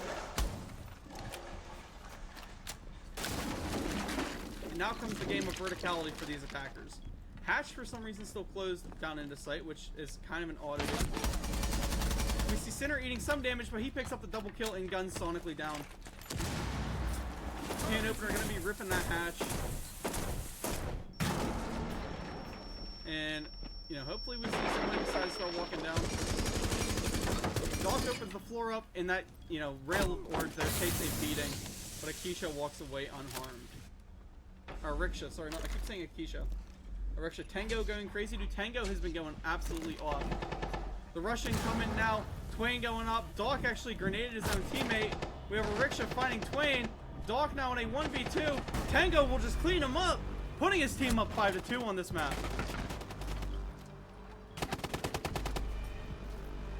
Tango, the absolute goat man, at 14-1.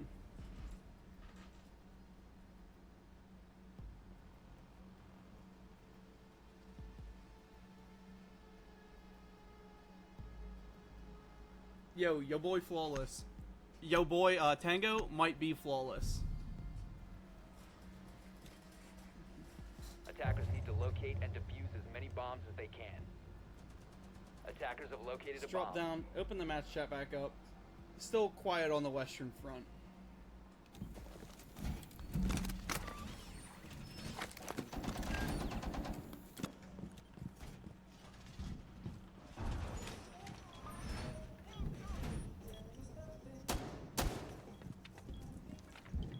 I'm sorry, is that a Tachanka? Everybody on your knees and pray. Kneel to the king. Look at how majestic that is. There's nothing stronger than a good Tachanka. Besides a shirtless Tachanka. Shirtless Tachanka is definitely stronger than a normal Tachanka.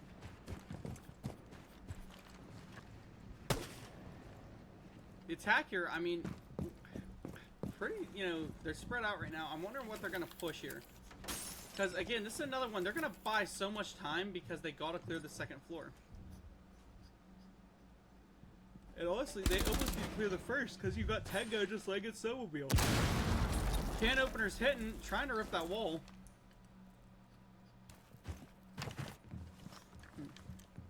And Sinner dives himself in the master bedroom.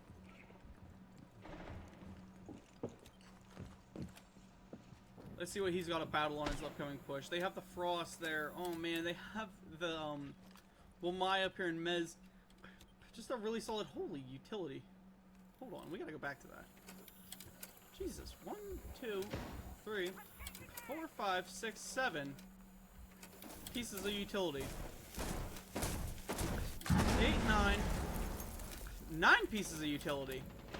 10 if you want to count a camera, which I don't count a camera because those are pre-placed. But 9 pieces of utility for Relic Shield here. If Relic loses this shield, there's something severely wrong in the world. Keegan's still doing his part and trying to lock down this top mez. You see the sprays coming in here from Sinner. Not able to pick nothing with it yet. Again, they do have this nice little head hole made. And Doc will be opening up another trip over to Mez. And Relic just keeps letting him rotate. Hey man, you want to walk around? Just keep walking. So you can see Sinner trying to get aggressive there. Doc eats a lot of damage over in office. Twain eats a little bit, but Twain does pick a kill. Keegan does find Doc. A beautiful, beautiful pick from Keegan. And now all again, quiet again. Twain has control of the dining hallway. He's just laying in his corner. I see Sinner try and burn Keegan off of his shield, but it's not really working. This attack definitely stalled out quite a bit. It's up to Twain now. Twain has got to hit the flank up. Either hit the flank up or drop sonically in sight and then have flight control. They have no idea. Keegan will find that pick there on the Center. Twain now has subjective control. He runs in and finds a nice frag. Here comes Tomic. Tomic does get down though by one of those frost mats. I believe he had the diffuser. However, that's a vertical play and Tango picks another kill. And now Nuke left in a 1v2. Not a whole lot on his end that's possible here. Diffuser's on the other side of the map, and there's about 2 seconds left. He's just going to save that KD. Smart man. Look at that gun skin. Pretty fire, right?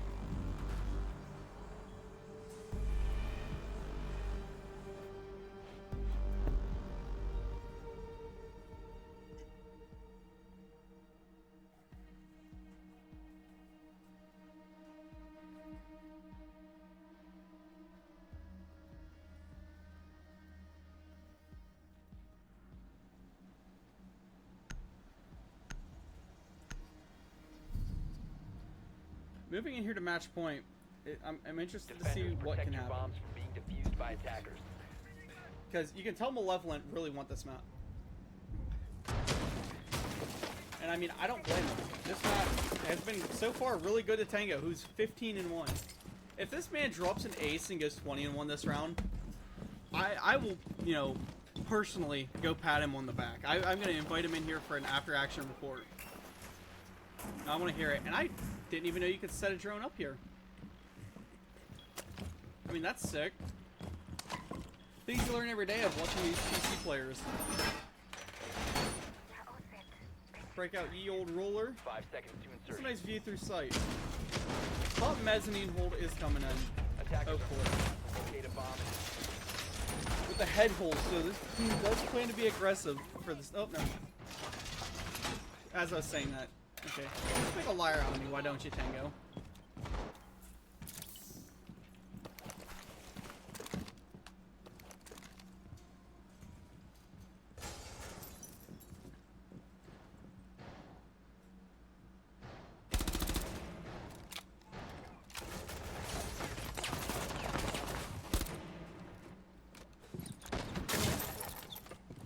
It's gonna be interesting to see how this aggression pushes. Because they have Tomic playing the Blackbeard shield. I'm hoping the Blackbeard's able to get in and get active. However, the amount of Legion mines that are being thrown around right now is going to make that a little bit challenging. And now, especially you see Tango pulling his drone over to help Legion out.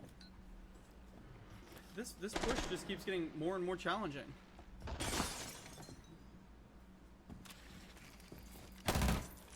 Let's see, Twain walked himself into West Main.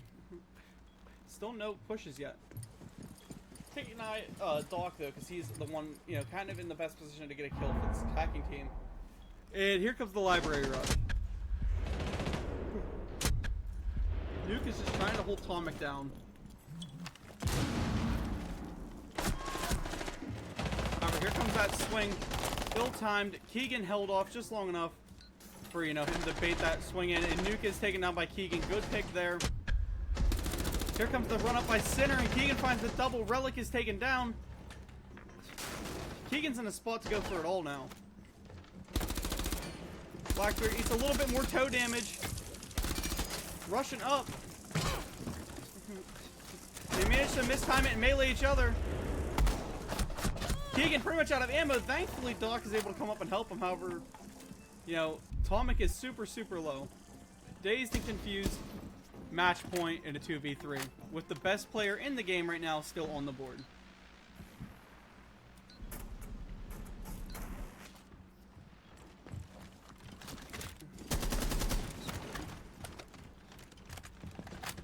I'm not sure what the move would be for this attack, honestly. There's not enough really HP to go around. There's still so much utility on the board.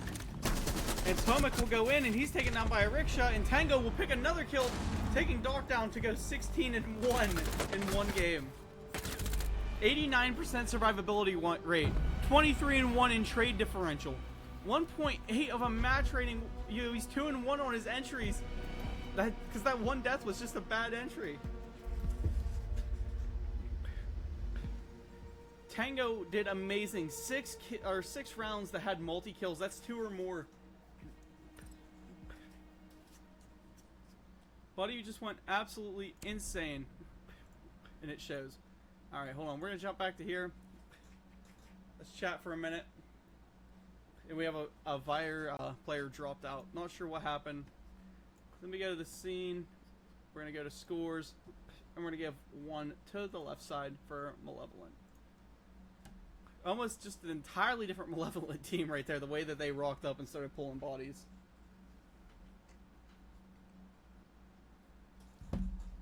Tango went crazy. It's official. Sign this man to his contract. Where's SSG when you need them? They got their new entry frag. Pick up Tango. Performances like that against competitive teams. I mean, Vyre, I've casted them before. They're a very decent team. They're very competitive. They do really good.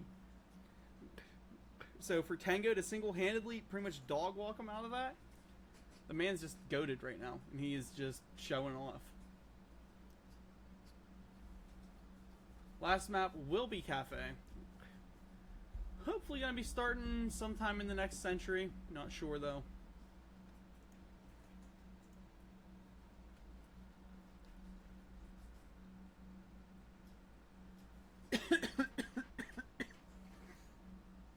Alright, no one is typing in the match chat yet, which is again just another good thing.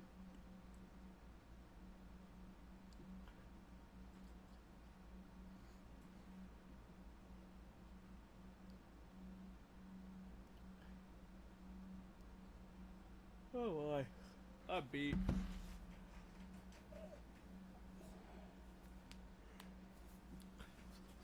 Not sure where this last Vyre player went. I don't know if he's resetting his game or if he had issues. Well, let's pull it back to the map bans and look at those, because I'm sure you don't want to see this any longer.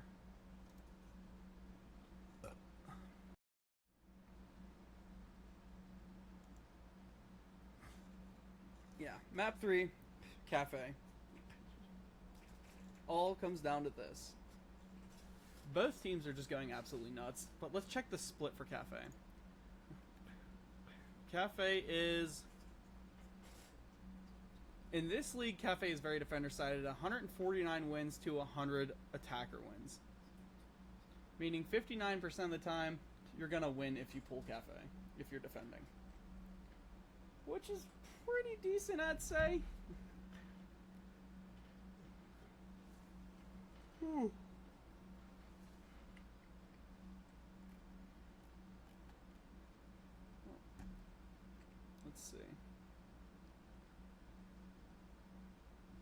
Huh. Lerp has a horrible pick rate apparently until the until last week's games, round 6.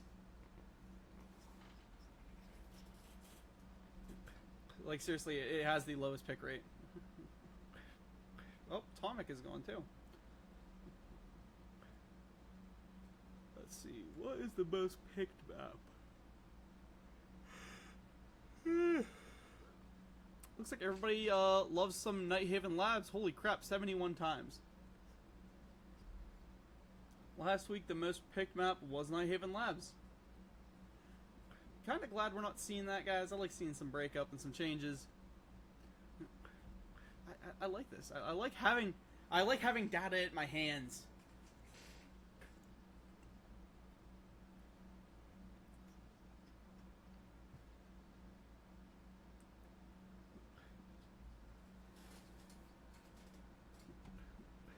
Let's see, the Swiss stage right now. The top, what is that? The top 8 teams.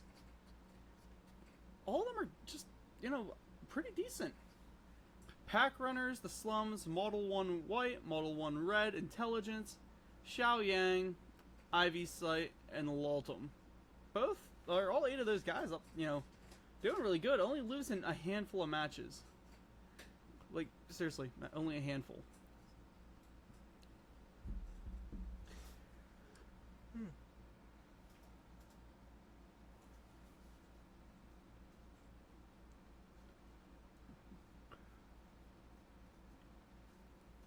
Oh, and that was actually the Slum's first technical loss, and it was by a forfeit.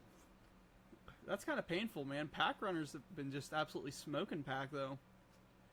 Only losing to one of the Model 1 teams. I believe it was Model 1 Red. Yeah, it was.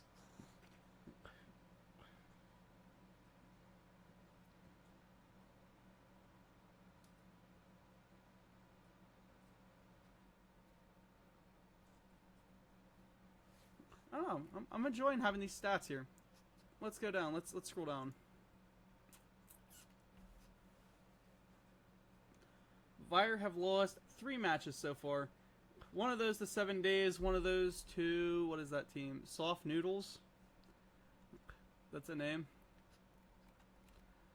And the other one was to DBNO, Down But Not Out. If we look down here to Malevolent, they have lost once to UL, which I believe is Ultra Light. I could be wrong.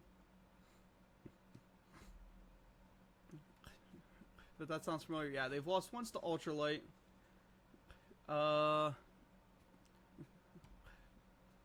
Once to one of the Model 1 teams. I'm betting it was probably Model 1 White? Model 1 White or Model 1 Red? Let me see. It was Model 1 White, and they lost another time to Laltum. So Malevolent is coming off of a 2-loss streak so far. Definitely looking to pick it up and win this next one. However, both these teams are coming off a loss last week. So, yeah, this is kind of that, not a make or break, but definitely, you know, you want to win this. You want to get back into that winner's mentality. Let's go back to the Swiss stage, because I like, oh my god, dude, I love seeing the like band operators and stuff. That's such a good statistic for me to have. 7-2 easy according to Yo Boy Flawless. I mean, if you want to talk about being flawless, you just, you know, put a mirror up in front of Tango. That man just went absolutely nuts. There's no better, you know, plays than what we had just seen.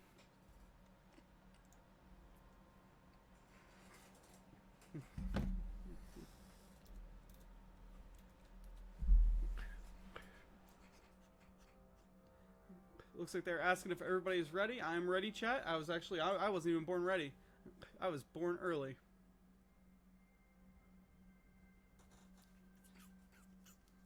Map Ban has Nemesis defending here, but I believe they're working that out right now. Or Vyre, whatever you want to call them. It looks like Vyre wants that defense first.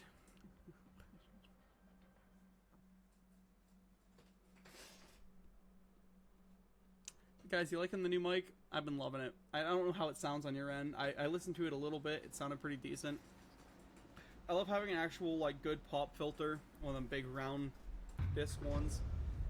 And we're diving into Cafe.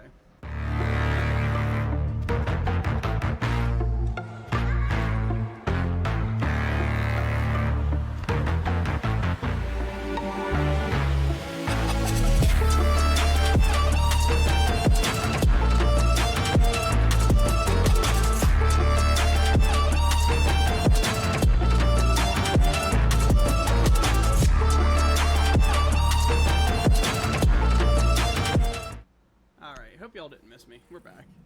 Cafe is such a beautiful map. You get back just in time to see the Ace and the Valkyrie go. Honestly, getting rid of the Valkyrie for this map is another great intel ban. She's so good at setting up some of these key vertical moments, as well as that C4 from below. That camera intel is just so good to help in all situations, but it just assists the vertical more than anything else. I'm sorry to say it. The Blackbeard Mira, I don't see the Mira ban quite as much on this map, as she's strong everywhere, just not quite as strong here. However, the Blackbeard ban, I can see that all the time because, well, he's the most banned operator in the league right now. He's super strong, super good at taking a lot of ground fast. And honestly, when you're playing against, you know, bombs from being defused by attackers. Malevolent, the way they've been, you want to get him off quick.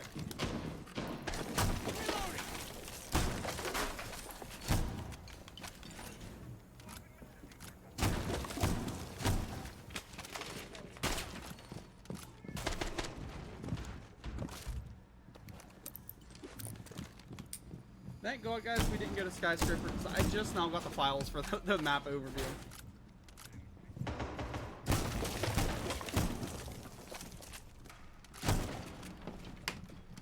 A little bit more hydration. And I'm out of water, so, well, out of that flavored water, so I'm gonna have to go grab another one. However, let's catch this spawn peak from a rickshaw first. Not able to find anyone off it, but that is quite the angle. An absolutely insane long angle. I couldn't even tell you where that was. Load. Changing megs. See, what makes Cafe a hard map to attack is this third floor. It's so easy to hold because your only real points of entry are window-based, hatch drop-based, or running upstairs. And we already have Twain trying to take some map control, getting spotted down in reception.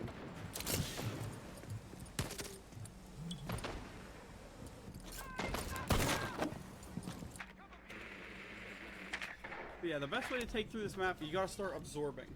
Take control, take and push. Sonically and a rickshaw playing really, really smart here, keeping themselves not fully bunkered. Yes, a bunker holds this, but you always need that backstab pressure. Every team I've ever seen play this map and lose this upstairs, it is because a very, very good, strong attack killed it. Yeah, once they take enough control of it, it's just an easy walkthrough. Looks like they really don't want Relic having these drones anymore, and they're eliminating them pretty quick. Twain walks in, takes control, but he hears a rickshaw rechamber his gun, and that is a rickshaw taken down by that DMR. A nice opening pick there. Sonically now alive in a situation. He knows he's got one getting ready for a swing on from Tomic. There's another guy right outside the window. I believe that is Center. And he's got Twain who's pushing up through reading onto him. And Relic does come down the white stairs to try and support his boy. But I just don't know if he's going to have quite the angle that he needs. As Tomic makes his way through, he takes that mining control. He's now getting ready to start swinging the train. The phone call's out, however, Sonic is just that much better with that little SMG. The little SMG is probably one of my favorite guns, that little commando. It's a headshot machine, it recoils just right. And as put on scene there by Sonically, it just does good. Blocking some damage there in Cigar. We got Twain spraying through, we got Center running upstairs. Everyone is doing something. It looks like Nuke has been the one tasked with, hey, go out there and try and clear the sky. But now they just decided for some reason their last minute, hey, F it, we don't need them. Doc is taken down. The push in for control with only 10 seconds left. I don't know really why Nuke is going for this res here. They need to do something and maybe take control or take some kills. As Sonic is now in position to deny, Nuke has the fuser. He can't get around to start and go and play it. And defenders win off that sixth man coming in. A little bit too slow of an attack there from the Vyre team.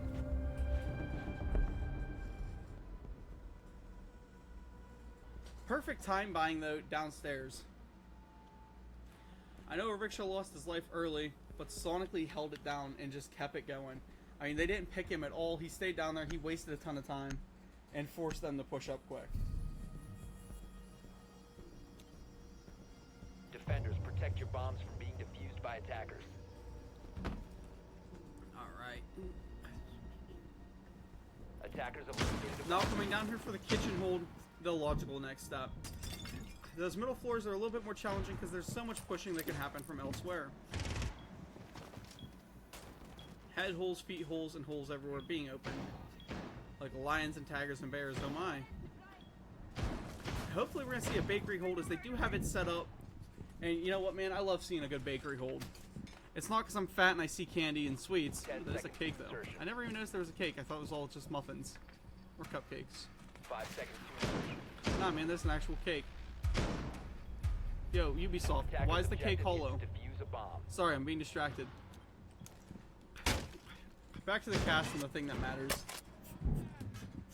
Looks like a rickshaw will be the one off site. Again, here's where, as I've been saying, they need that back pressure. They need to keep someone off site, someone upstairs. He's doing just that.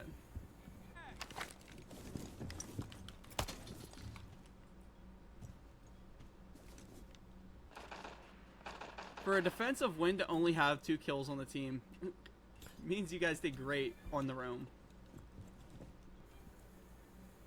And Ariksha seems to be putting himself into that situation yet again. Doc repelling in. No live pings on where this guy's at. His only hope right now is to, like, you know, get a ping somewhere. Tomic is in. He's going to be probably dropping Pillar, I'd assume, with that blitz and getting aggressive on it. And Doc going to be dropping. Ariksha is now behind, like, over half of this team. He has the flank set up already. We're going to skip off him for a little bit and see what these attackers are plotting.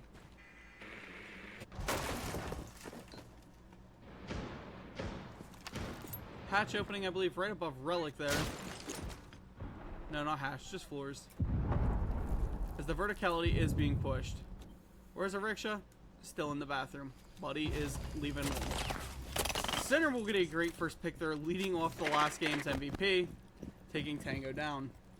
Chat, he still has the option to go 16-1.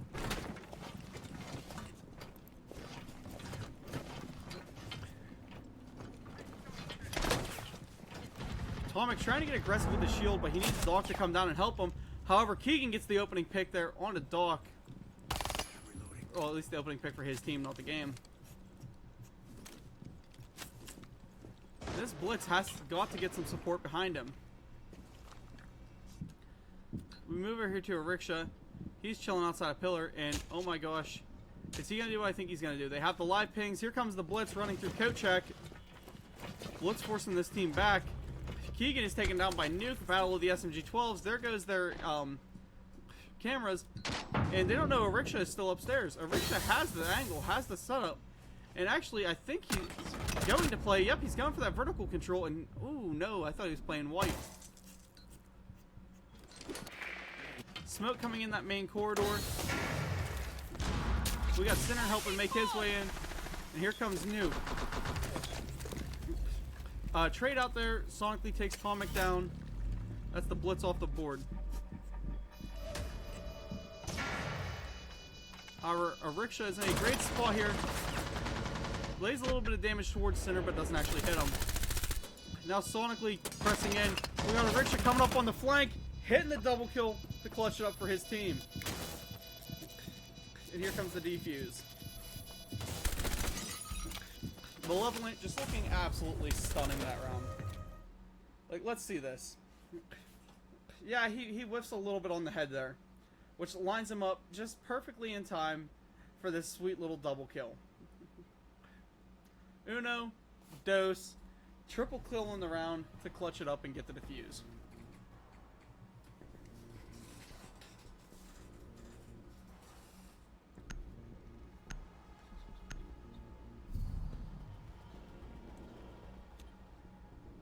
Attackers need to locate and defuse as many bombs as they can.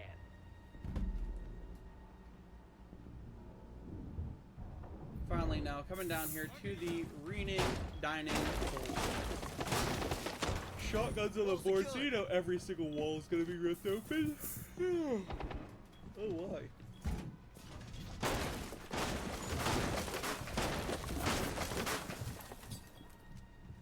again, as I've been saying the whole time, the verticality matters. How's a good way to hold this? Well, you set it up like you're holding third floor. Best way to do it. You set up like you're holding third floor, it's just hard to push. Verticality controls this whole site. Attackers are moving out to locate a bomb and defuse it.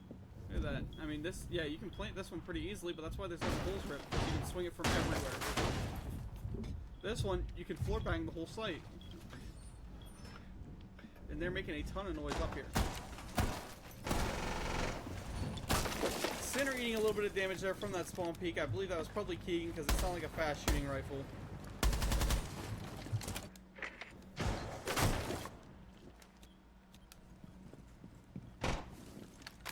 Or it was, no, I don't think it was Tango. Maybe a rickshaw hitting him.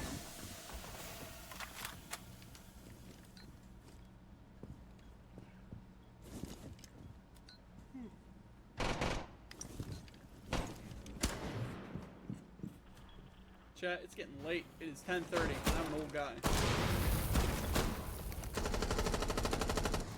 We got Doc and Nuke now both making entry up into Cigar. You gotta push this side out exactly like you're pushing a normal third floor hold. Except it's not normal. There's weird castles in places because you don't need to hold quite as much of the site. Moving up, we already have Twain going up and, you know, making some very aggressive plays forward onto the double kill. We do see Doc and Nuke go down. However, Twain is up here to hit their refrags, as well as to try and aggress out. That is Keegan up there in the bar back in the storage room. Stockley moving up, finds a good pick there onto center. And Keegan will actually manage to get the rotate away. 2v2 situation, this one will be a bit of a test. Keegan and Stockley both doing amazing still up, however, Twain is not one to be counted out right now. Neither is Tomic. Both these dudes have been playing very, very well throughout the whole game. That says camera's hacked, and if you see that immediately, we see Doc diving onto him like a good teammate.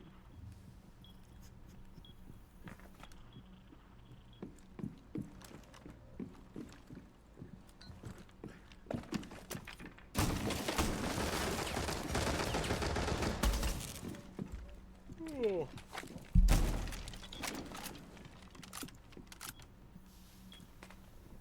Sonically still has that C4 in pocket, and I got a feeling we could see that come into play. As the smokes come down through the cocktail side, we might see a laundry drop, and we will. Twain drops it, picks Keegan with a good headshot. He's up to a triple kill. Tomic eating some damage. Him and Sonically going to be trading a lot of blows there. And he's trying to put himself in a good position. I don't think he knows Tomic hit the rotate. And he definitely didn't know that Twain swung himself behind that wall. I believe that was a 4K for Twain on the round. What a stellar performance from him.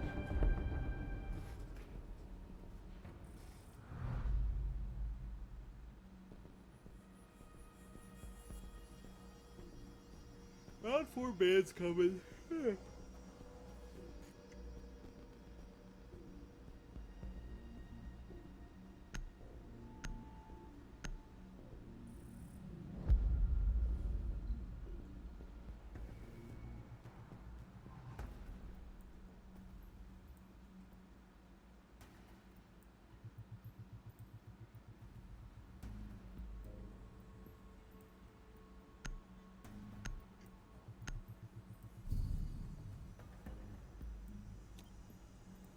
Defenders, protect your bombs from being defused by attackers.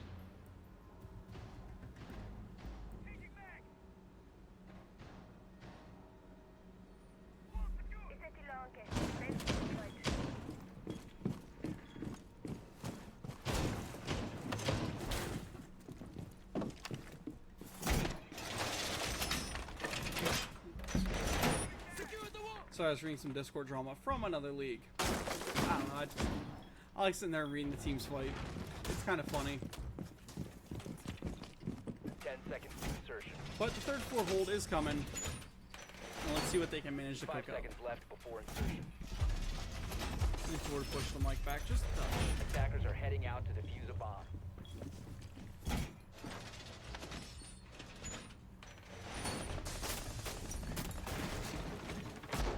cheesy ass Fallen Peak.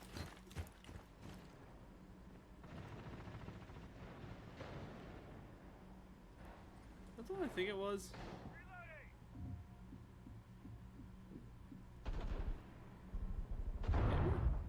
Reloading.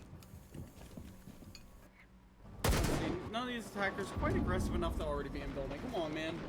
I'd be frying like I was Mr. Pickles. You gotta just be in there already. Get up in there like your swimwear.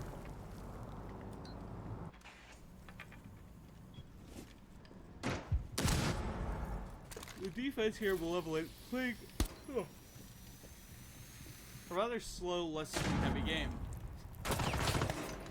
That being said, a rickshaw is just him. We'll put the re-swing onto center, getting rid of the Habana Heartbreacher almost immediately, whilst remaining, 10 toes down. 10 toes down, he is still kicking. They're prepping now for that upside down rappel of Atomic. I don't know how well this is gonna work for him. But we got Nuke and Doc now making their red stairs push.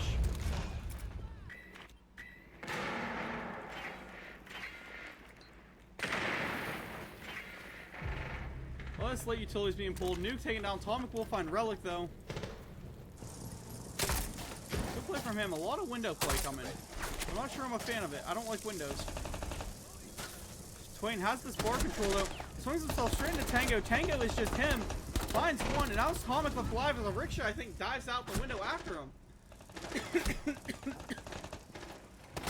How there wasn't anything set up, I don't know, but a rickshaw just said, I'm going for it anyway. Putting Malevolent up 3-1. At the very least, they're guaranteeing themselves a 3-3 split.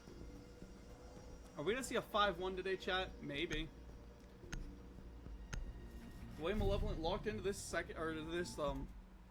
third map, very well we could. Attackers need to locate and defuse as many bombs as they can.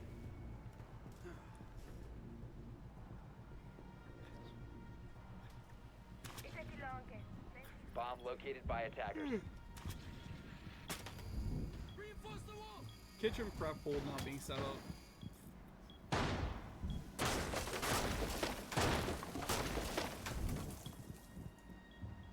I never thought to just fly through these maps and spectate and just look at things like putting artwork on the vases. Who would have thought about that? 10 seconds to insertion. They're just fancy designs. 5 seconds to insertion.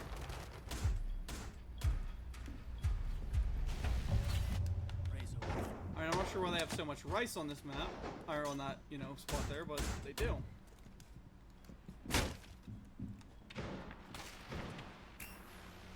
We're sonically setting up the aggressive kind of hold up here in Bakery, which I think is about to get rushed into because Nuke has the Montagne ready. Atomic is going to be playing the Romaru, and if he's able to lock down this little prep area, this will spell disaster. With the flash impacts going in, the setup coming, Romaru hitting that wall, and the rush is now prepped. However, we've seen a similar play to this played by Roddy the other week from 7 Days. The man's just playing a hard breach denial while not being a hard breach denial.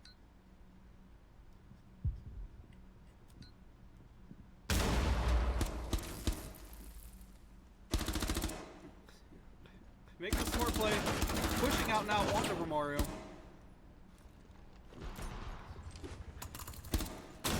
Flashbangs hit, Relic is still standing. Tucks himself into this exact corner. Guys, we've seen this exact clip the other week. If you're a fan of mine, you know exactly what I'm talking about here.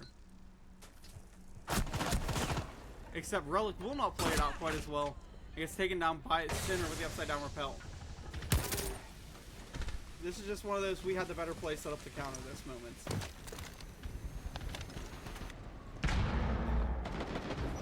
But in trying to get aggressive coming in here, Rickshaw will find Atomic though. Tango picking a kill up onto center. And this is starting to look a lot more defender side as Doc gets swung down, Nuke gets swung down, Tango up to a triple, and he gets the revive.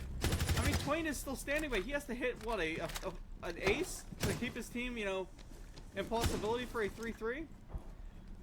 And now they're saying, thanks for the free castle barricade, bro.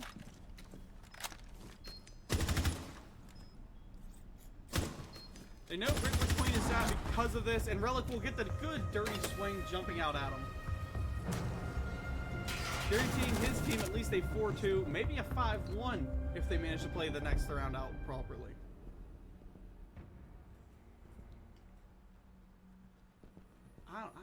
These guys are just playing stellar.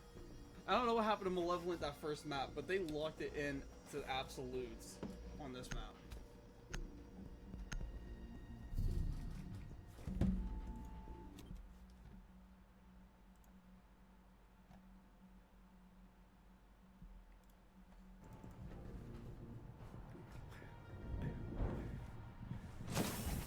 Oh, wait, I forgot to show that last round.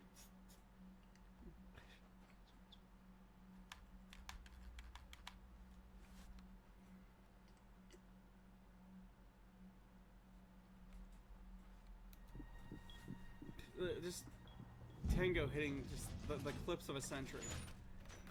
Man, it's been on an absolute heater.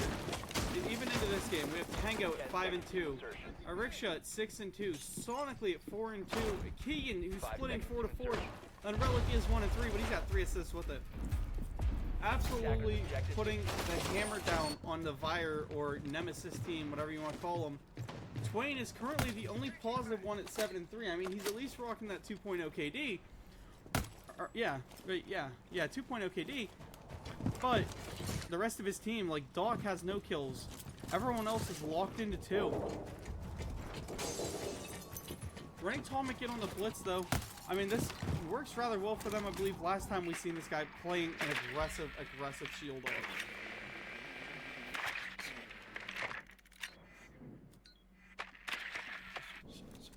Pull a utility on one door.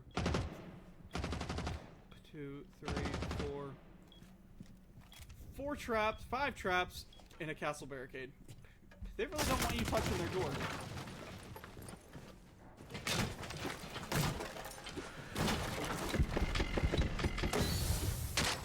And the all-out push is commencing. Twain is flooding sight. Comet just sprinting in. Pops the blitz, takes the first kill onto Sonically. Sinner was gunned down. Tango is taken down by Doc, though. And these are these quick rashes that Vyre pushed out really, really well. Diffuser now in Comic's hands. And everyone else off site, so not much they can really do about it. Except the Rickshaw, who gets the flank up. However, Twain's there for the refrag. And now we're down to a 3v2. Diffuser planted. Keegan taken down. And Relic has got to clutch up in a 1v3. Actually, a 1v4 because that 4th man's in play. The 6th man, sorry. And Doc will pull the 9 and drop him down. Actually, that's a 45 Moosehawk, so not a 9. Pulls the old 45. It won 2 World Wars, and it just won another one.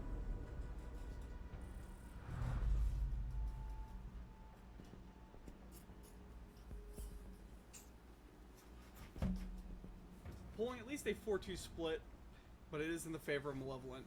Malevolent now on the attack. First band's coming out, and we're gonna see the Clash and Blackbeard. Honestly, I kind of fear we're gonna see that. The Clash has been banned so much this series. Blackbeard has been banned pretty much every single game this series. But it's gonna be interesting what we see now because I mean, Zombie and Grim are good picks there. Grim is very, very good for these late executes, so I like seeing him off the board. The Zombie ban, it's kind of a cookie cutter to this map. Because she's just really, really good for holding the upstairs. She can set up very well on other sections of this map, but that cigar hold is just untouchable with her. Defenders, protect your bombs from being defused by attackers.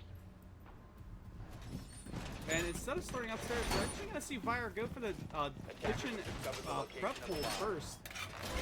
Hopefully with a bakery extension. If y'all give me 2 seconds, chat, I'm going to run and grab myself a drink.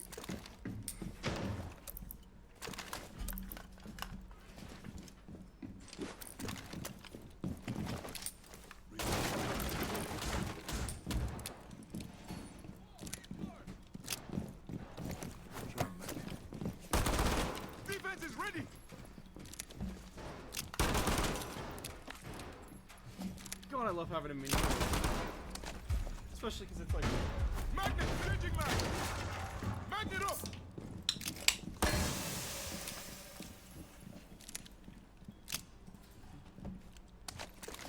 Liquid Death, you are my savior today.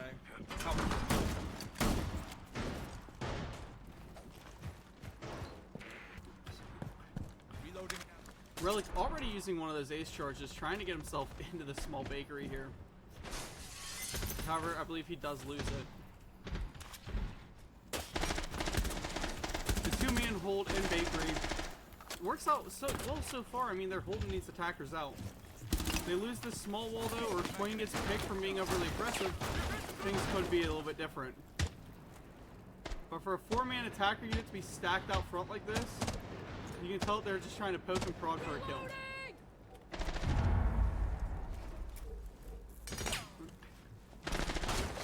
Yeah, you're doing his best to keep ducked in behind cover. Twain has rounds just banging over his head. However, that side wall does come open now, which forces Sinner to be a lot more passive about this hold.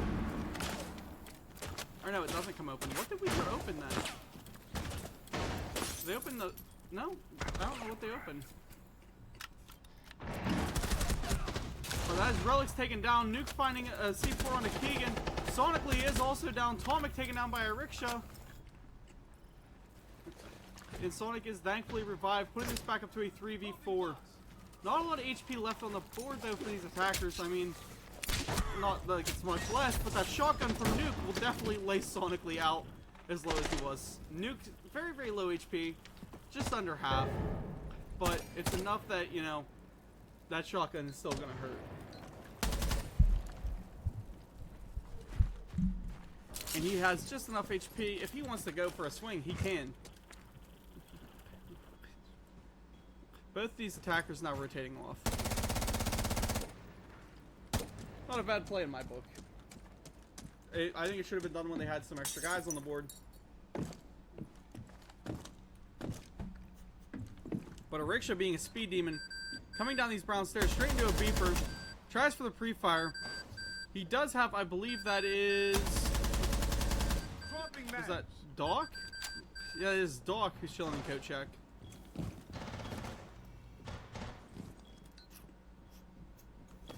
And they're going to be putting everything they can to try and defend these white side. The brown stairs. Tango being taken down by Sinner, and now down to a 4v1 for a rickshaw. And that's all it took was the defense to come out here. So rickshaw does pick up a kill though with only 3 seconds left. Round going in the favor of Vyre. Rickshaw said bait.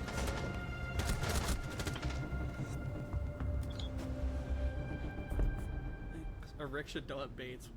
The little bit of trash talk is very funny. Because it's not too hard to trash talk. It's not like you're slamming and you're sleeping with somebody's mother. But it's still good trash talk.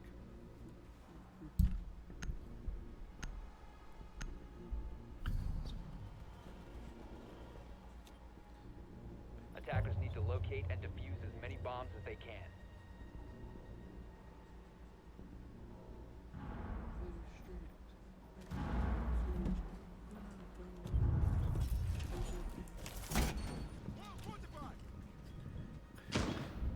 Reading dining hold coming again, a third floor.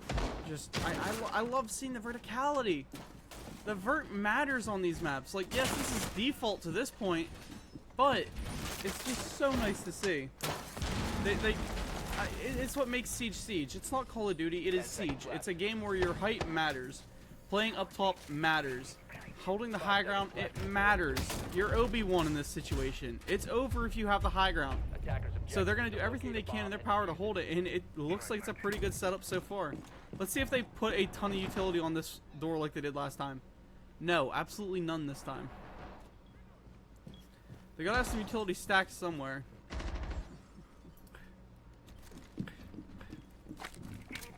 Because, I mean, everyone on this team is out. It's all placed. Heck, even not low on impacts, but impacts definitely being used everywhere to open up some holes. Looks like these attackers will be starting with that third floor.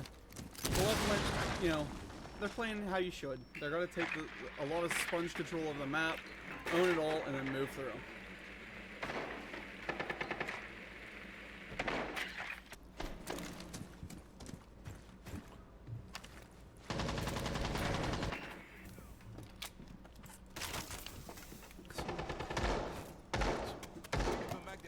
Tom in a spot that I believe is usually called Shiko. Why? Well, because the man himself plays it. It's a super aggressive, high mechanically skilled player hold, and Keegan will get that first pick there on a nuke, laying the castle out flat on his neck.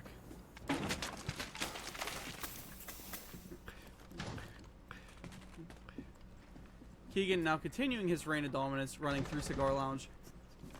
And I'll be honest, I don't think that this guy in bathroom really knows. However, let's see what he plans. If we do see Doc go for that rotate, he does pick up that kill on a Keegan.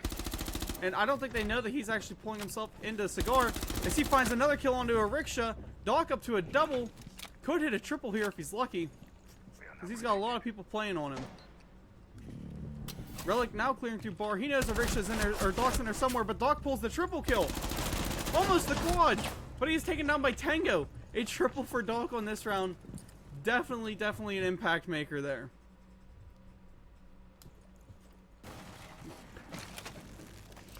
Rounds like this, I mean, they matter so much. This is the catch-up round for Vyre. This is what matters to them, or Nemesis, whatever you want to call them.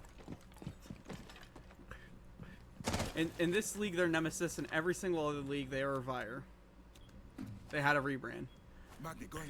But just, you know, so dominant from that team to keep themselves going.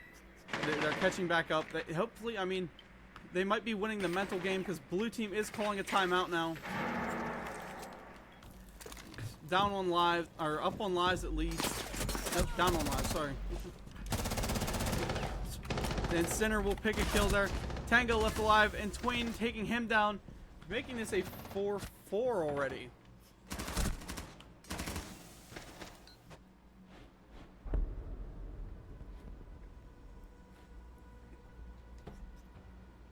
What started as almost utter dominance from the Malevolent team, you know, 4-1, has immediately turned into a 4-4 game as they call their timeout. A Rickshaw doing amazing at 9-5. Tango just barely above even at 6-5. Keegan, he is negative right now, 5-7. Sonically breaking even at 5-5, and Relic just having a very off night at 1-6 this map. Twain picked it up stupendously at 10-4. Sinner chilling at 6-6. Nuke at 4-6. Doc even at 5-5. And Tomic is down to 3-5 with no assist.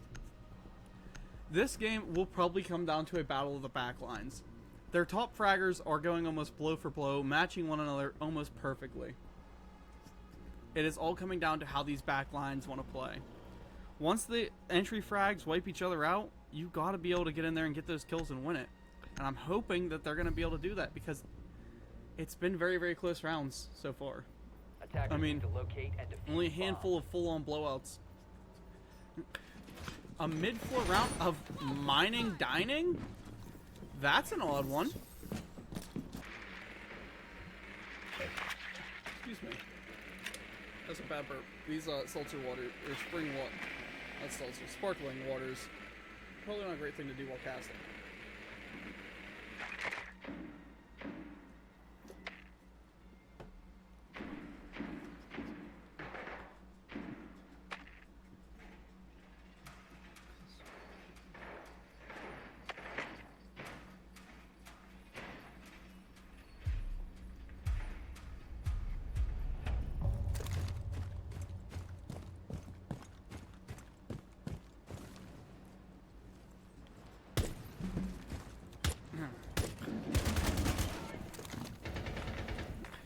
Again, we're gonna see the typical third floor hold. Nothing really special about it. They're just it's how it works. However, this time they do not have the castle on board. That by design, it very well could have been, because they do have the Aruni there to take its place. The castle is nice because it gives you something to hide behind. The Aruni's nice though, just because I mean, if castle's not on the board, you can play her. But you can shoot through an Aruni, which I mean that is an A+ all of its own. Malevolent currently poking and prodding, seeing if they can find a chink in the armor to try and push through. So far, not really finding much. Doc getting a little bit of damage there off that window. But, you know, still manages to survive. He is going to be bleeding. They have him completely droned out upstairs. And I think right now you're probably going to hear this red side push. He does get pinged, and Tango is in, taking Cigar Shop and getting aggressive with it.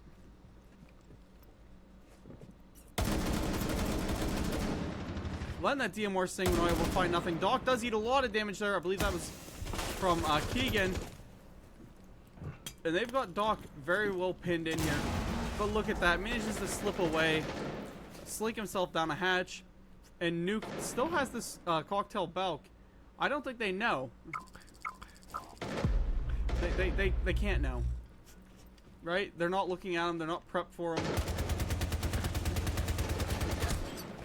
Tango eats a little bit of damage there.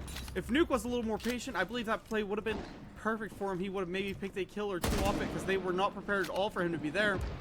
But it just does not work out that way as Tomic picks up a good kill onto a rickshaw. If I am Nuke, I am absolutely punching the air right now. He had the advantage right there in his grasp. As we see Tomic probe out and take another easy pick. They just don't seem to care that he is controlling this bottom pillar the way he's been.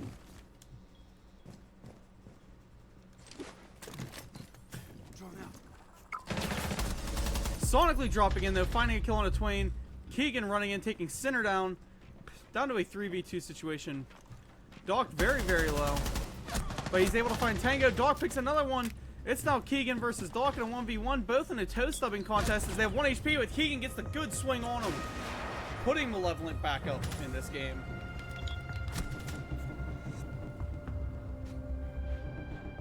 Chad, I almost wish we had like a detail board. It showed how many rounds were won right after a timeout was called. Another band coming. I don't know who we're going to see.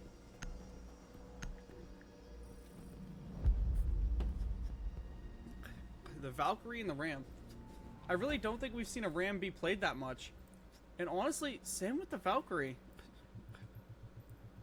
I mean, she hasn't at least been very much of an impact player.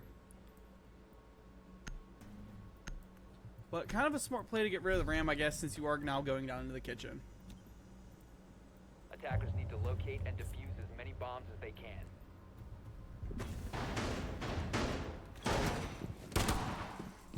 Let's watch the castle setup, see where he goes.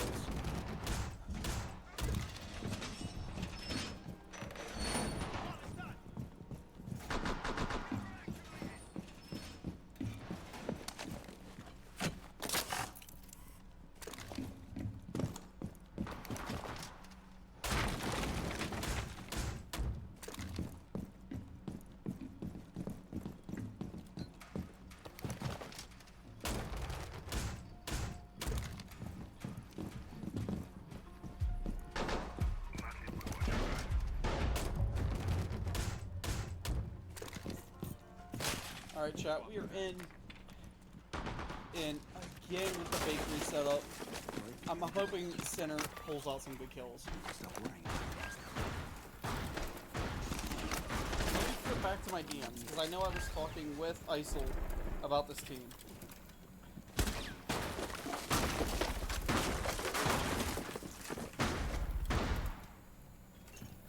He will be talking, by the way, about the Your Nemesis team or the Vyre team, whatever you want to call them. He said, definitely watch Tommy and Twain. They both like to pop off. Twain absolutely proving that. And Tommy, even though he's only 5 and 6, he has gotten a lot of really, really good kills. Like, he has been a very good impact player. He now has control of the bar up here. He hears the buck, finds 1 kill onto him. Keegan is still up. Will Tommy be able to probe another one out? Possibly. However, Tommy does make the smart play and drop himself out. When in doubt, chat, rotate out. And he absolutely did. Giving up, though, all that vertical control, pretty bad on a map like this. Castle now being tracked down. And little do they know, bro, he's back in sight.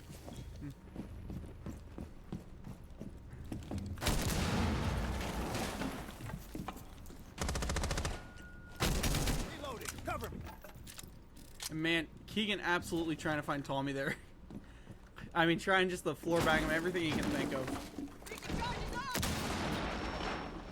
But vertical now being made. I mean, the Ram is a good ban all the time, don't get me wrong. However, with there being this much vertical opening utility, like breach charges, really not the best pick. Tommy is finally taken down by Keegan, at least. The Deimos confirming his kill. Relic absolutely needs to pick this game just a touch more, man. You're at 1-7. I'm not making fun. I'm not poking fun. I'm a caster. My job ain't to play. But 1-7 is, you know, not the stat line to be having right now in a best of 3 match. You want to move on. You want to, you know, keep or get onto a win streak here. Now is the time to pick that kill.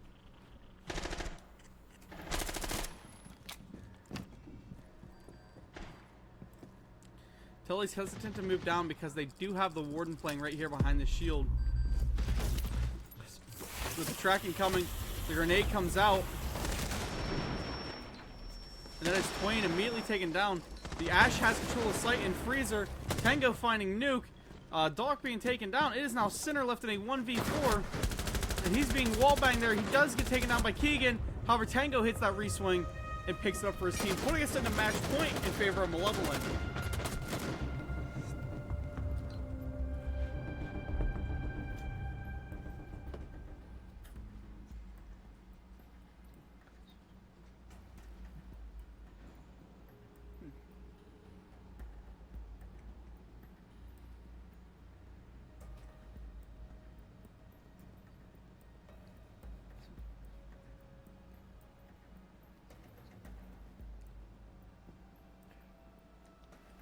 Timeout called from the orange team, deciding, hey guys, we gotta lock it in. To be a fly on the wall in there, I wish I could. I don't know if I'm able to join their chats or not, but I should have, because I love being able to sit in there and listen to, you know, what gets talked about in these.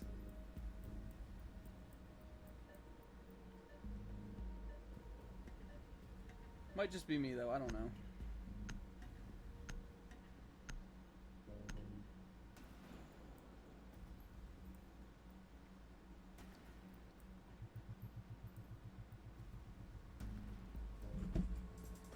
You know, to be a fly on the wall in the timeout chats, especially in like the tier of gameplay that this is, it's considered a D tier league on Attackers need to Wikipedia. locate and defuse bombs. It's still a $1,000 prize pool league. So to listen to these players chat in between these rounds, I just wish I could.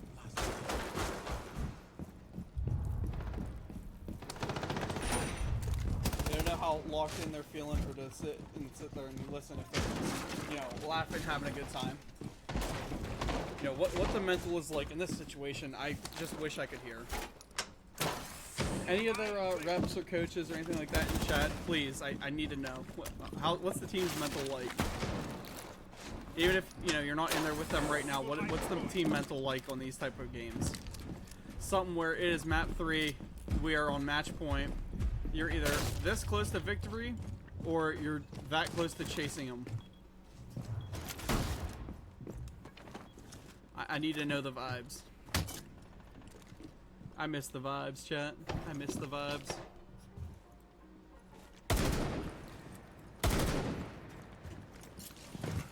Again, we're probably going to be seeing that top floor clear coming. Ariksha, you know, showing us this new movement tech. You gotta love it. I love seeing the run across, you know, repel scheme that they added this game. It makes it that much more fun to play. Keegan trying for a cheeky angle. I don't think he's gonna find it.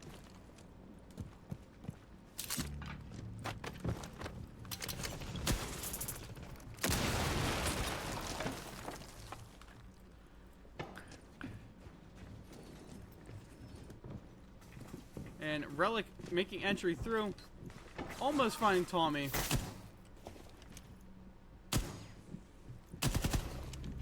And that is Tommy taken down by Relic. Good pick coming from him. Relic up to a double as he takes Doc on the rotate. And as I was saying, Relic needs to lock her in a little bit. He does just that. Rotating up through the smoke. It is now just Nuke alive up there. Nuke eating a lot of damage. Relic being taken down finally. However, Sonic is there for the refrag. 4v2 on match point. With the Deimos hitting, he finds Capcan. Sinner finding a quick tap shot on the Tango's head. And I gotta know what Keegan is thinking. You know, because he wants this Capcan. And he will find him through the floor. Now it's just Sinner left in a 1v3. He's got the bullets, he's got the ammo, and he's got the aim. Let's see what he can do. The walk-in by Akisha, or Ariksha. The death mark failing, which makes that much more intense. Ariksha being taken down by Sinner. There's one still up above him, directly above. And then there's Keegan, who is now down in Train Museum. One unlucky set of Capcan traps could definitely sway this into an opposite direction. Sonically now dropping in to help him. Sinner just, he could hit the clip of a lifetime here as he picks one up there on the Sonic. It is now just a 1v1 Sinner versus Keegan. 20 rounds left. 10 rounds in a dream. He's got to hit him with this burst. If he misses this burst, this one is over for him. Frag's coming in and Sinner picks it up, winning the round for his team, keeping them in there that much longer. 6-5. Sinner with a dream there in those last 10 bullets.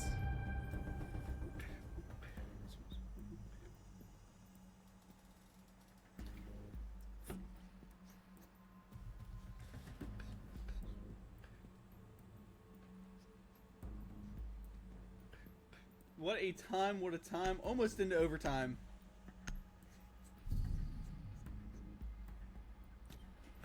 That ain't something I don't know about you guys. That ain't something I see very often. Usually by the time you hit map 3, mentals start to break. If you start seeing late rounds like this, mentals are definitely broken. These teams are just still just going back and forth at it. To make it up to 6-5 is just, oh my goodness.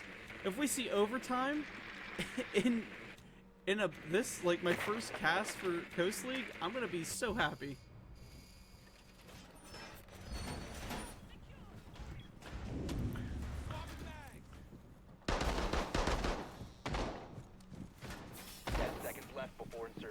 The full upstairs hold coming. You know Vyre can taste it on their lips. They want this. They want this win.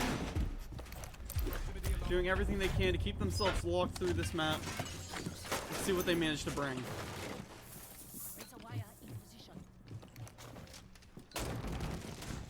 Doesn't look like they're gonna have any bodies off site.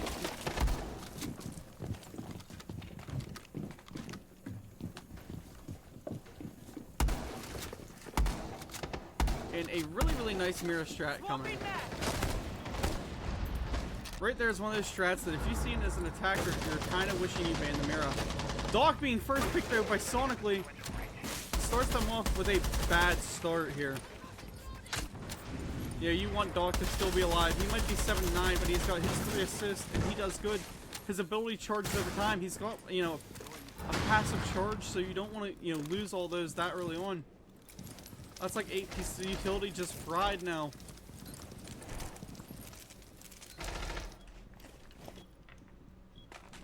An entry is being made by Relic. Walking up. They have a shield still, but it's going to be hard breached away.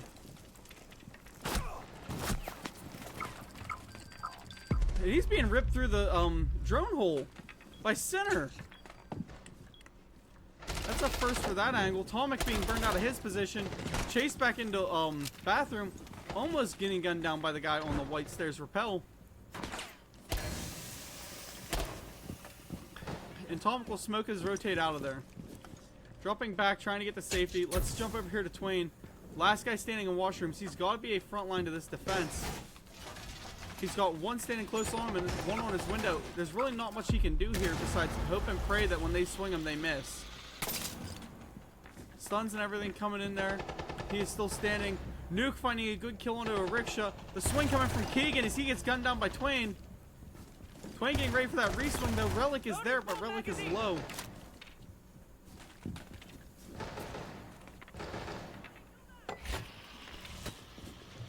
Flashbang's coming. Relic getting taken down. Twain eating just a touch of damage off that grenade. And Nuke going off, taking Sonically. It is now down to Tango for a 1v4. DMR in hand, you know he's got something in plan, but Twain just shuts him down. That frontline defense on the washroom coming out and holding strong, sending us to overtime. Thank God it's not infinite.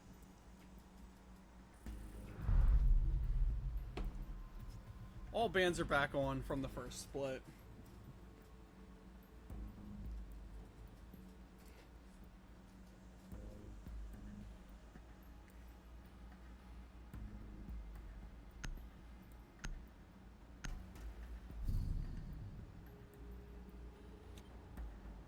Attackers need to locate and defuse as many bombs as they can.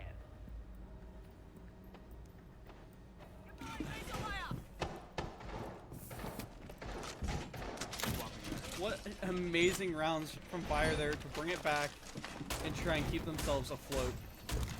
Pulling 2 in a row there. It all comes down to this round. Honestly, these next maybe 2 rounds are what matter.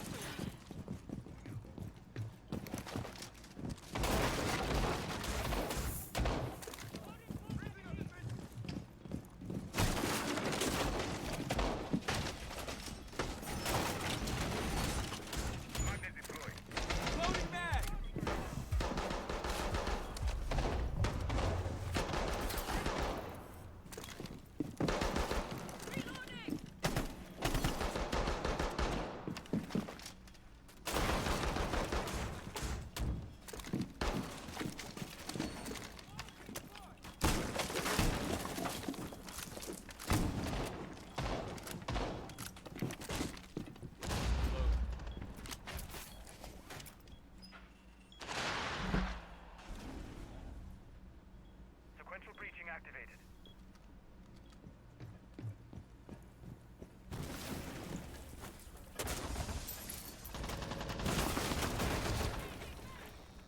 Just realized I do have to quiet it down a little bit. There were people in my house, but you know what? It doesn't matter because we're in OT. This thing is over any minute now. This is what matters. This is crunch time. Doc goes for a spawn peek, but Tango is there ready to fry him, and he does just that. Again, picking up an early kill on the Doc. That sucks if you're on this defense. And you can tell Nuke they're contemplating shooting their own cameras. You know, there being a Dokkaebi on the board would have been a smart play to do.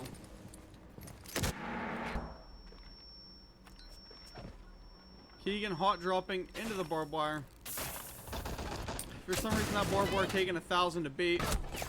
And Nuke in a very, very weird spot manages to pick a kill on a Keegan. Atomic taken down by Sonically.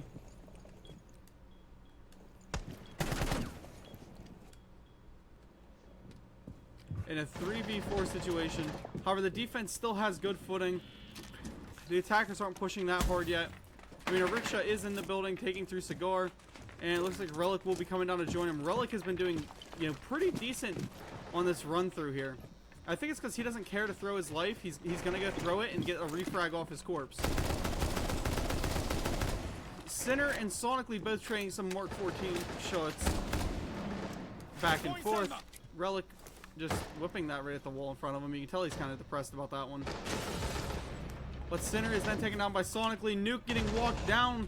And now it is down to Twain. Last alive in a 1v4 situation. What matters, the phone call hitting. His headset thing's right because that guy walking up close, so he thought it was bathroom. He goes for the pre-fire and then gets dropped from what the angle he was originally watching towards White Stairs. Roll swap, and it comes down to the match point now. Malevolent back into their defense.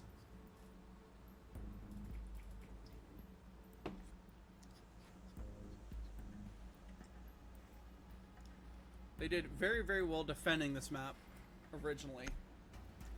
So let's see if they can still stick it to it or what Vyre we're going to do. Bombs from being defused by attackers.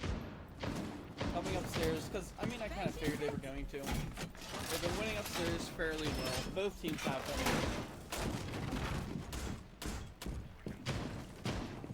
Bombs located by attackers. Target is up.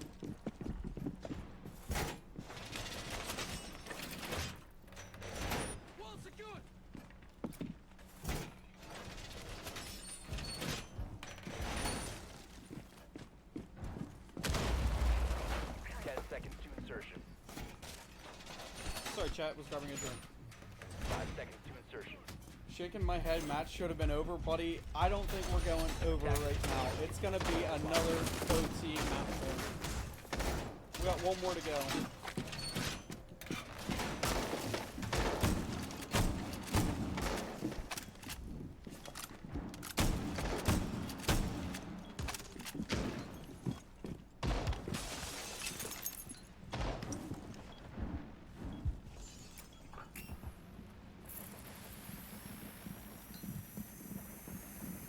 Sinner doing his job immediately, getting rid of all those castle barricades. It's just a great phantom pressure from him.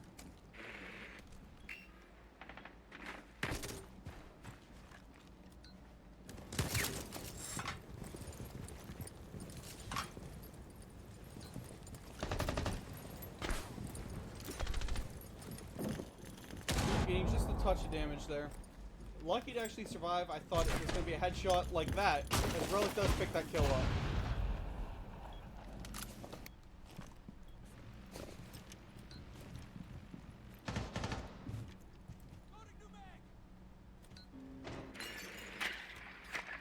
No entrance being made yet into the building. Not really quite sure what they're planning to do here.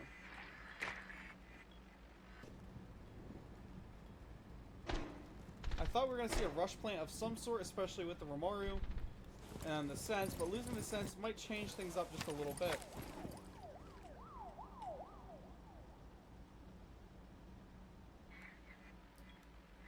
And this attacking team definitely stalled out just a bit.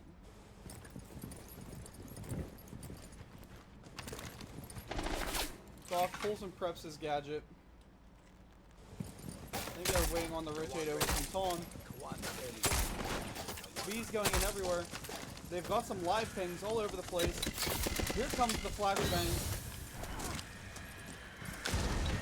And Romaru needs just a touch of damage. However, goes to swing in, swings himself into a bad swing. Doc dropped immediately by Tango. Tango able to pick another one up on the Tommy. And who's that? That is Twain in back bar. Sinner eating a lot of damage from her crossbar. And then Tango cleaning up Twain. GG's from Malevolent already. As we end this one with a bang. 8-6 victory for Malevolent, guys. That was one heck of a game. Absolutely amazing.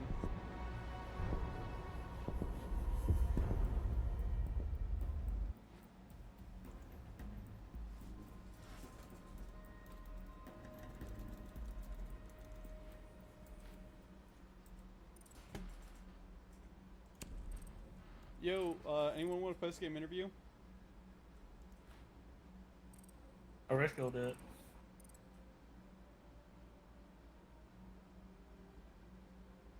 Yeah, I'll do Nuka's it gonna for do us. it.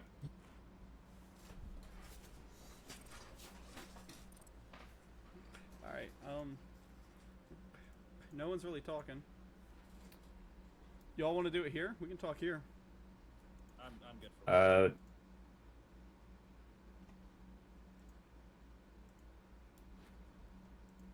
What was that?